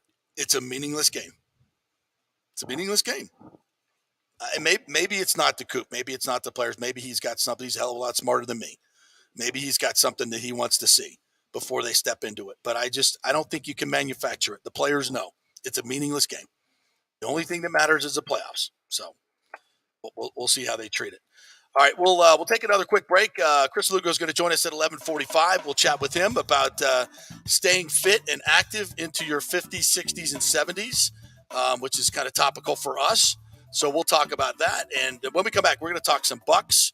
The NBA being a mess. I just want to get to that. Hendon Hooker. We got some other stuff we got to get to. So quick break, back in 3. Stay with us.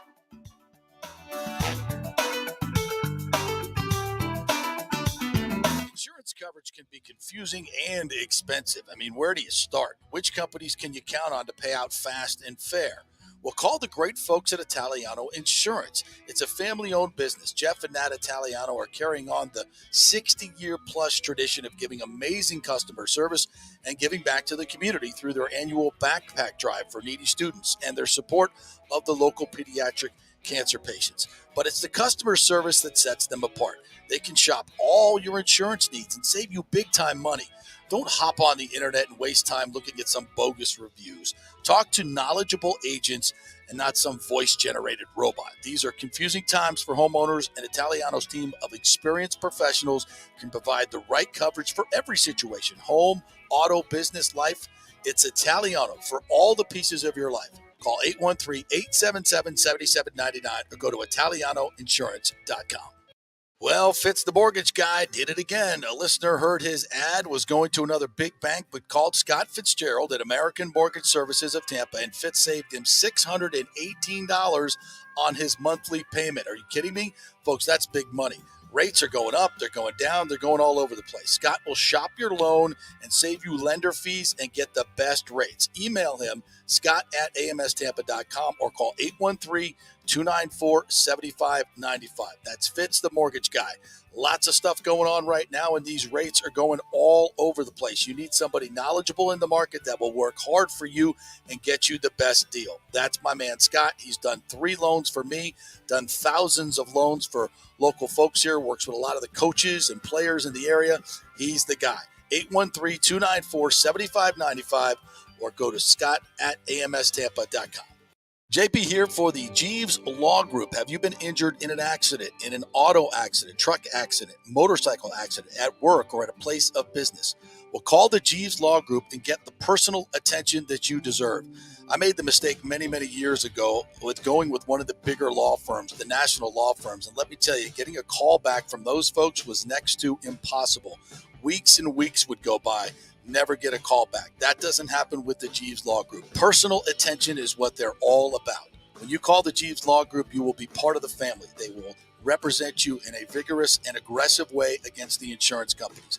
These larger companies will promise bigger settlements, but it's the Jeeves Law Group that will get you the best results. If you're tired of dealing with these bigger law firms, check out the Jeeves Law Group. Go to jeeveslawgroup.com, tell them JP sent you, get a free consultation.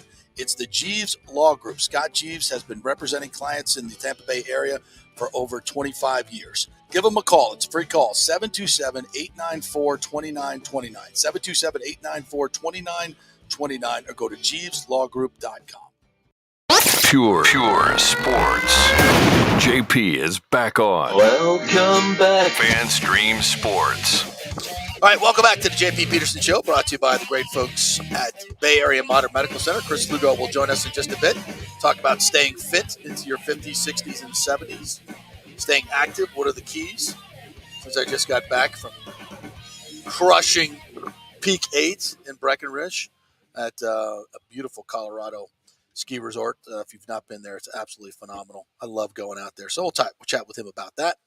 And also, we're brought to you by Italiano Insurance. Great folks over there just gave another big check to pediatric cancer to help eradicate that and get some great research going there. They've done that every year after year after year. It's a big one of their causes here locally that they give to the Moffitt Cancer Center. So we say keep it local to those companies that are so good to us here locally and do so much in the community.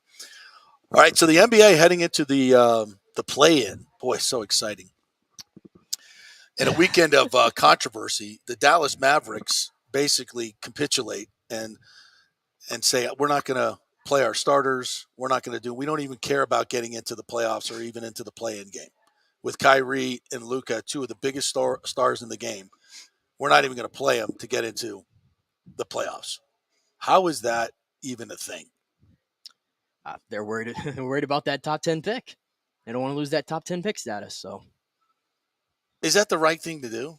No, when the NBA is investigating them, which I think they'll come to they put it out there. They put it out there. They put it out there. I mean, what's Cuban doing? Like, at least fake it. Say the guys are injured or something. I don't know, man. And I know Lucas said that he kept it very short. He said he didn't like it, and I'll leave it there about them doing all that. And I mean, he's a free agent in 2024. I have to think the Mavericks. You'd think they'd be doing everything they can to try to, and they've tried to help that guy clearly by getting Kyrie. They kind of got hurt, both of them at the same time, and that didn't help because after those two, they don't really have much of a roster to go off of. You got nothing left. But even when they got both of them back, they weren't winning games. Yeah. It's just they play the same position. They both need the ball in their hands at all times. It's just a bad fit. It's a bad fit. I actually don't buy the narrative that Kyrie Irving, this is his fault. Because if you look at the way Kyrie's been playing, he's been fantastic. I think he's been like a plus 60 when he's been out there too. Kyrie, and with Luka interesting out there, they've been in the negative. So, I mean, do we need to have a conversation about Luka Doncic at some point about this? I don't know. I mean, I feel like if you're a star, like there's no excuse still not to get into the playoffs, especially when you were the 4 seed 2 months ago in the Western Conference. And also if you're Luka, you didn't like it. You mean to tell me that Luka Doncic's voice doesn't have any weight? Of course it does. You don't think he could have told Jason Kidd and Mark Cuban, no, F that. We're playing. Yeah. I'm playing this game. You're not going to play me for 1 quarter and then take me out. I'm surprised that he would even go along with that. And what about the fans? What are we doing? It's a big FU. It's unbelievable. It's a big FU. What if you're sitting there and you just bought 2 tickets, and you had some good seats and paid $200 for them to sit down low or more, and this is the crap you get?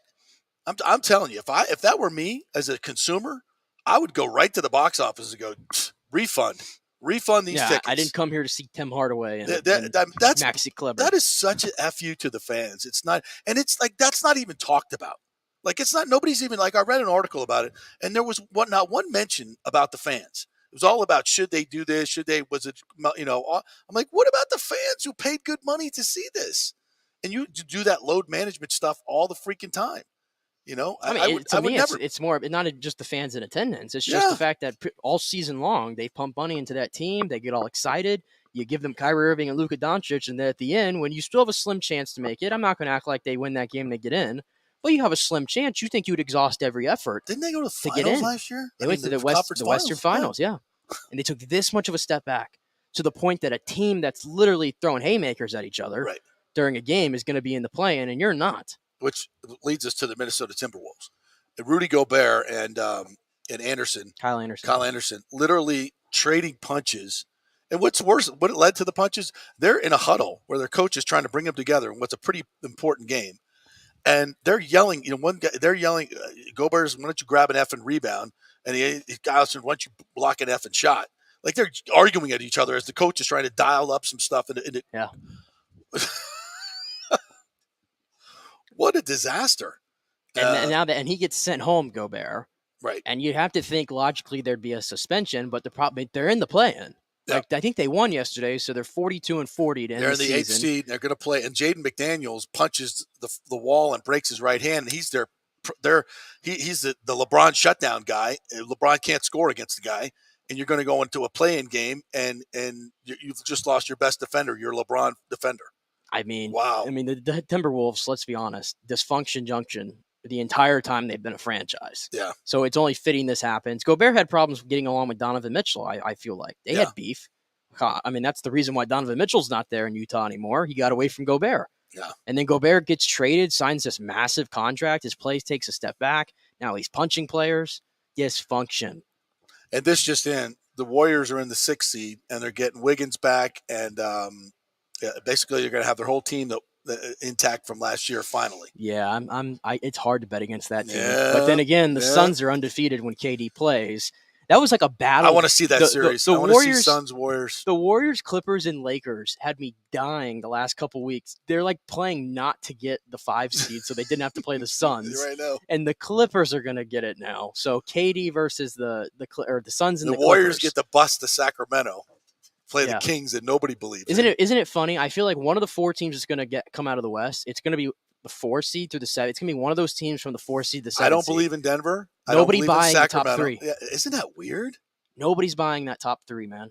They did that to Phoenix a couple years ago when Phoenix went to the finals. Yeah. Yeah. So that, you better watch it. The problem with Denver is, like, I love Jokic and I love their roster, but, like, I don't count on a center to lead me to the NBA finals anymore. He's not really a center, though. He's I know, so but much more. You know what I mean, though. I do, like, I he's know, not slashing to the net. Like, I know. He's not going to take over a game, I don't think. He just makes it everybody so much better. But we'll see. It's going to be a little. I will say it's going to be a little interesting. It's intriguing. It's intriguing. And the East is going to be intriguing as well. You know, I think the East is a 2-dog race. But Boston and Milwaukee. I think it's Boston and Milwaukee. Philly, to me, it's hard. Buy him. It's hard for me to buy into James Harden in a big moment. No. It's hard for me to get there. And outside of that, I think Cleveland to me feels too early. I don't buy any other team in the East. Yeah, and who knows what the Celtics are going to show up as? You know, a little Jekyll and Hyde at times. Yeah. Big signing in the NFL. Odell Beckham Jr. goes to the Ravens for $15 million guaranteed, up to $18 million.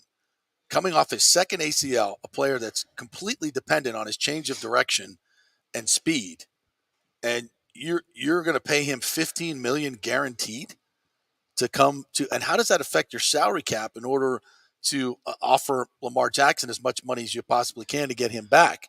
This seems like a completely bizarre move to me. Well, the cap hit's going to be minimal because the signing bonus was $14 million. Of that the 15. Yeah, so the signing the salary cap hit's going to actually be pretty minimal. No, so not if it's a 1-year guaranteed deal.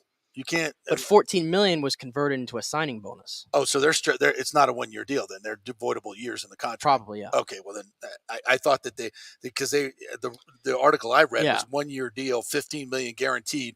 Normally, if you're doing where you're voiding it out, you're saying it's a 4-year deal for with $15 million guaranteed. I don't know. I just read the particulars from Pelissaro, and it had all right. $14 million signing bonus. All right, so.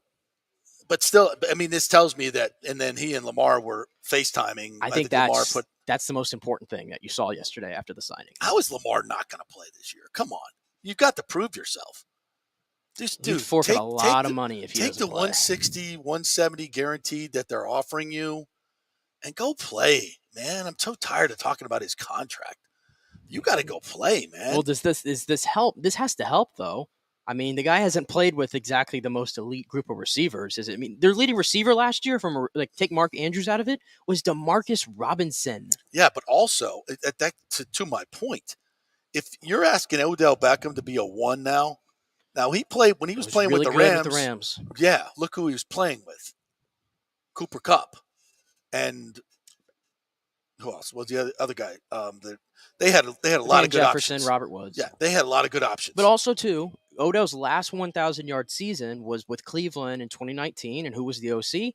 Todd Monken. Okay, who's but the Ravens OC? Todd Monken. So Odell Beckham, who's small, who's completely dependent on change of direction and a flat-out speed, coming off his second ACL as a number one, who's going to get double coverage all the time with a quarterback who's not the most accurate in the short spaces.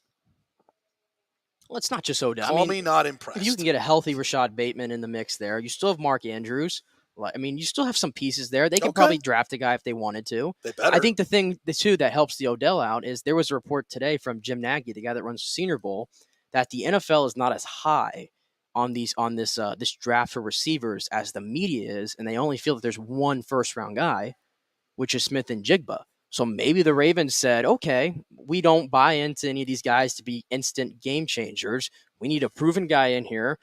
By the way, we need a guy that could probably help us get Lamar back maybe. And I think OBJ has swing there. I mean, they were clearly already on FaceTime. Yeah. I think that's part of what went into this signing as well. That's a good point. I still think it's way too much to pay him, especially coming off that. And by the way, Hendon Hooker, as we thought in January, rocketing up draft boards. And now I don't even know if he's going to be there at 19 for the Bucs to select. Everybody's, you can get him in the second or third round. I'm like, no, that's never happening. He's got an ACL injury. He won't be ready for camp. Nobody cares. He'll be ready. Yeah, because everybody's figured out, actually, this guy has really good tape. Like they maxed out all the tape on the top four guys, and they said, okay, now let's go sit down and watch Hendon Hooker. Oh, he actually makes really good NFL throws. Yeah. Crazy. Yeah. Oh, but he's got an ACL. Yeah, that heals. He didn't have it amputated. By the way, I don't need you to play year one. Right. If you're the Bucs, if he was a Buck, I don't need you to play year one. When I heard that, I was like, keep talking that way, but it's not going to last. And by the way, Stroud wrote the article about could the Bucs take Hendon Hooker. He's coming this week on a visit. I mean, this is not just two guys sitting here talking about Hendon Hooker to the Bucs because it's like we're not living in fantasy land. No, the Bucs clearly have interest in this guy, and they should. They don't, and have they would a be foolish not to. Back. And as we said, the moves they made last week and throughout the offseason to kind of plug up some holes with some younger guys who can play and more productive than the guys they had in there last year. It gives you the freedom to make that move if you want to. Exactly, which is exactly why they did it. Yeah, it doesn't necessarily mean they're 100% going quarterback. They have the freedom to do it if they want to. Yeah, if one of those guys, if Levis or Hooker falls to 19, you pull the trigger, in my opinion. Yeah, I'm not buying on Mayo Boy. Not happening. You don't like him. Mayo Boy is not on my board. Puts mayo in his coffee. You don't like him? Mayo in the coffee, man. Not on my board.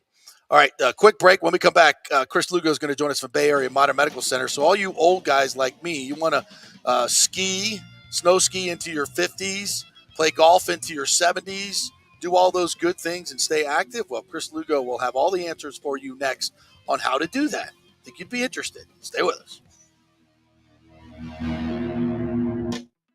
Hey guys, are you experiencing those feelings of getting older, lower sex drive, fatigue, hot flashes, moodiness, or you just don't feel like you had the vitality you once had? It's a chronic problem here in the United States. You're not just getting old, it's likely low testosterone. Studies over the last 20 years show a shocking decline in younger males aged 16 to 39. Older men have seen a sharp decline as well, so do something about it. Go see my friend Christopher Lugo at Bay Area Modern Medicine. Look, testosterone replacement is not a frivolous treatment. It takes a professional, targeted approach that focuses on total body wellness, vitality, and emotional stability, not a one-size-fits-all approach like many clinics use.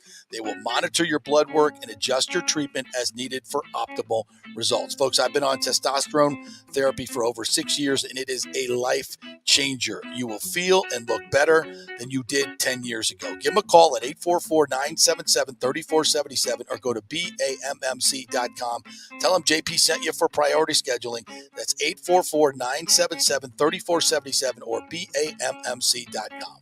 JP here for the Jeeves Law Group. Have you been injured in an accident, in an auto accident, truck accident, motorcycle accident, at work, or at a place of business? Well, call the Jeeves Law Group and get the personal attention that you deserve.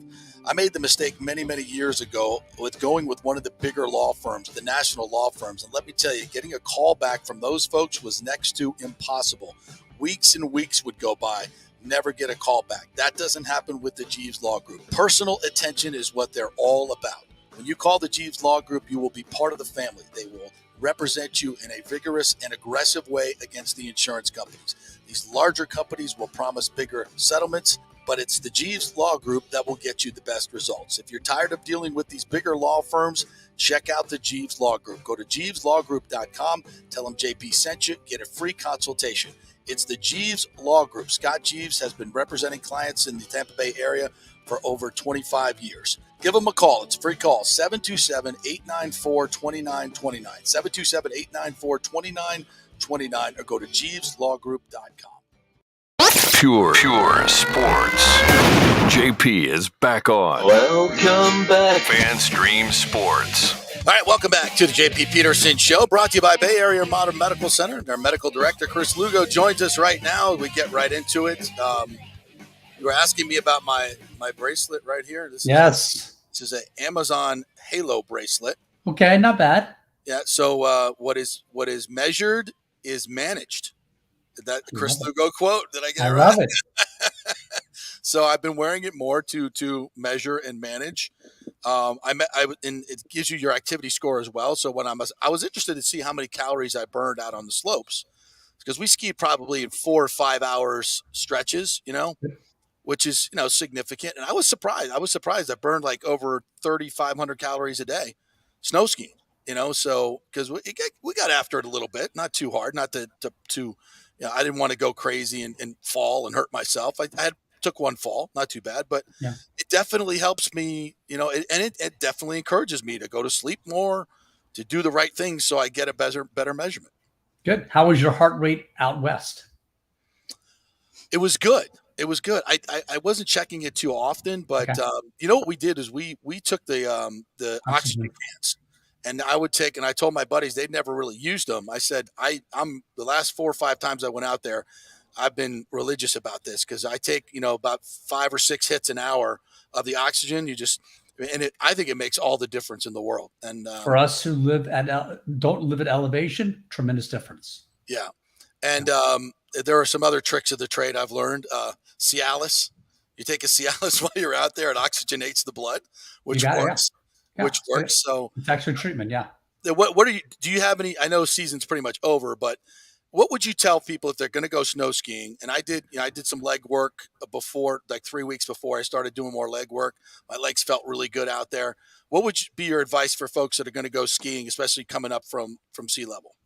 Yes. So it's interesting if you look at the fact that Florida's got a tremendous amount of skiers, but the vast majority of us go out for 3-5 days maximum, usually of skiing days. Mm-hmm. They may be out there for a week, but they're only skiing roughly 3 to 5 days. Because some people like to do a little après skiing instead, which is fine. But even for those 3 to 5 days, when you're at altitude, less oxygen, you're going to get winded a lot quicker. So yes, you got to prep. I would say at least 10 to 8 weeks prior to going out, which means do more running, do more squats, get those thighs up and running, no matter if you're just doing skiing or snowboarding. And if you're not doing anything, it probably wouldn't be a bad thing. Just walking around and going up and down stairs, you're going to get winded really easy. It's going to help you out. It's going to make you enjoy those 3 to 5 days of skiing much more. And you're going to stay on the slopes longer and get more money for those tickets. Back in the day, those tickets were $30.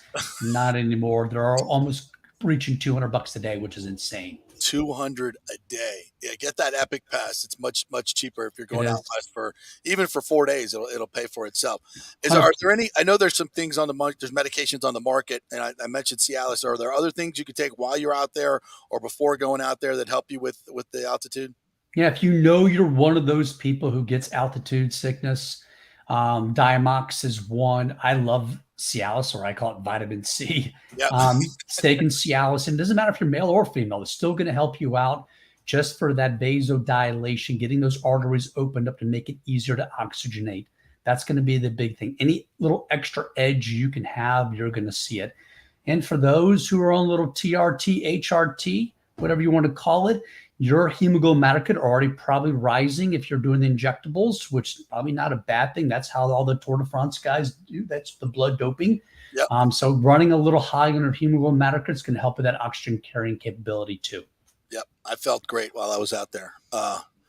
And Nick, do you have any questions for the doc? Oh, I'll come with a good report, Chris. I've been on what I'm going to call for this show a Chris Lugo heater. This week. Oh, okay.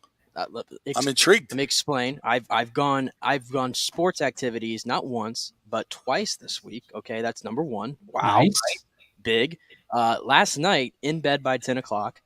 The night before, me and Casey went to Sprouts, and we bought all our groceries from there. And we also we got the kombucha drinks, and we haven't tried them yet, but we bought one each so we could test it. Right? Okay. Didn't go all in on it. But we bought all this like nice veggies. My air fryer that sits on my at home, I put it in the cabinet so I don't even look at it. Get it out of my my sight, so I'm not in that concept to just go straight to the air fryer with stuff. And I feel great. Good. I feel great. And this morning, especially, I went to bed and I woke up at 6 this morning, and it felt natural to me. It's amazing. So, by the way, this stuff works. See, I mean, it's and I told Casey about you. Because she's been talking a lot about this, and now she wants to come see you and do a consultation. Well, there you go. Yeah. So I teased, being active into your 50s, 60s, and 70s. What is it? Because I'm 59 years old, and I felt really good out there, and I felt good about my skiing. I was actually surprised myself that I skied that well, and a couple of my buddies that I went with are maybe not as active as I am or have been, and they're both like, man, I got to get in shape. I got to get back in shape. So what are some of the keys to staying active deep into those? Because I want to be playing golf when I'm 80. That's my goal. We've talked about them before, and it's the big thing. It's weight training, and weight training, especially the older we're getting. You've got to weight train. You got to keep that lean muscle mass on. I get patients in here all the time, clients in here all the time. And, I'm Western medicine trained, but I'm that guy who's switched over a little bit towards that Eastern, and I love that preventative health. And one of the first questions that comes out of my mouth after I let them talk is, hey, what are your goals? What do you want to achieve? I want to be a kick-ass 75-year-old. And in order to be a kick-ass 75-year-old, you got to be a kick-ass 50-year-old. Yeah. I can pump out 70, 80 push-ups right now. Not bad for a 50-year-old guy. Wow, yeah. The Army makes me do that, though. But when I'm 75, I want to be able to do 25 push-ups. I want to go a flight upstairs with a bag of groceries in each hand. I want to get off the ground with nobody helping me. Think of those goals now. In order to achieve them, you've got to get that ball rolling. Because if you don't get the ball rolling now, you're not going to come to me at 65 years old. Hey, I want to be a kick-ass 7-year-old, and I'm working 50 hours a week. That ship has sailed. Yeah. Okay? Don't trade wealth for health is the big thing I'm telling you. Look at Elon Musk versus Jeff Bezos. Both have a big dichotomy on where they're going with their money and time.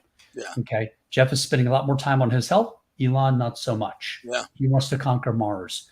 But to be a kick-ass 70-year-old, you got to be a kick-ass 50-year-old. You got to start getting after it now. You've got to weight train, protein, and keep your mind sharp too. That's going to be the key aspect. Don't trade wealth for health.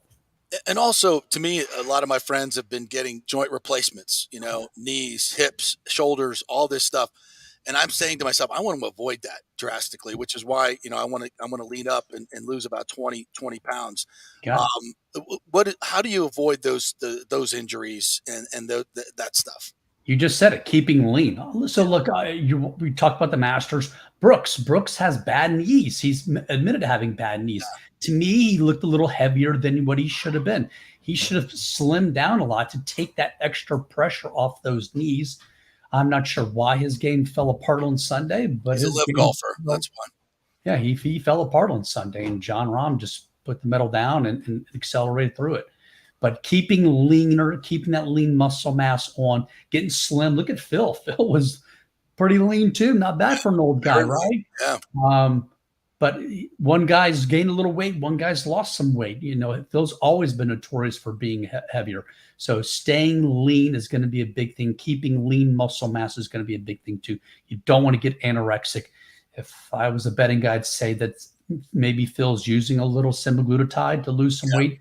His face looked a little drawn in a little bit, but look, this guy makes millions of dollars a year. I'm sure he's surrounded himself with a great staff that's helping him out with this. Okay, enough said. Any medications that work good for your joints, joint health, that keep them loose and pain free? Yeah, you got some over-the-counter stuff that we've always been talking about, the costochondroitins and all those. Big one, though, is going to be the fish oil. But poison's in the dose. A lot of people are taking 1 to 2 capsules of fish oil a day. Not enough. Either one, they're not taking a great quality supplement, and the one that I use, we talked about before, is Thorne. I use their Super EPA Pro version. But then you got to take enough of it. And that's why I tell patients 8 to 10 grams a day. That's 8 to 10 capsules a day. It's a lot. Yeah. But to keep that inflammation down, you got to take a lot. It's going to help your lipid profile. It's going to help your inflammation as we're getting older and all the arthritis that builds up, the wear and tear. Great information. And tell the folks how they can get in touch with you if they want to get in shape and be active into their 50s, 60s, and 70s. Best way to do it is go to the website, BAMMC.com. Book an appointment right there online. You can look at what the times are available, what appointment you want to book is available there. I got Armadillo next week, so I'll be out gone for a couple days next week. Or call the office, 844-789-2266. Like I said, think about your goals of what you want to achieve. Everyone contributes to the 401k. Who's contributing to the 401h? Health. Yep. Not many people are. Okay, but think about that, because you don't want to be going to cardiologist, endocrinologist, pulmonologist when you retire. You want to travel, you want to enjoy life, and all that money you just saved up is going to be for nothing. Yeah, that's a great point. All right, Chris, thanks, buddy. Appreciate it. All right, guys. We'll talk to you down the road. Thanks. Have a great one. Take care. Bay Area Modern Medical Center, BAMMC.com. All right, well, that was a fun show. Thanks to Dave Randorf, to Chris Lugo, and thanks to you for doing such a great job while I was away. Now I'm going to take more vacations. And thanks you guys for checking it. I know we didn't get to your comments today, guys, because we were slammed up against it. Hope you enjoyed the show. We'll get to you tomorrow. I promise that. And tomorrow on the show, Matt Joyce will join us from Bally's to talk some Rays. And Bob Herrick, who was just at the Masters, will join us as well. So we'll do some more Masters talk tomorrow. Have a great day, everybody.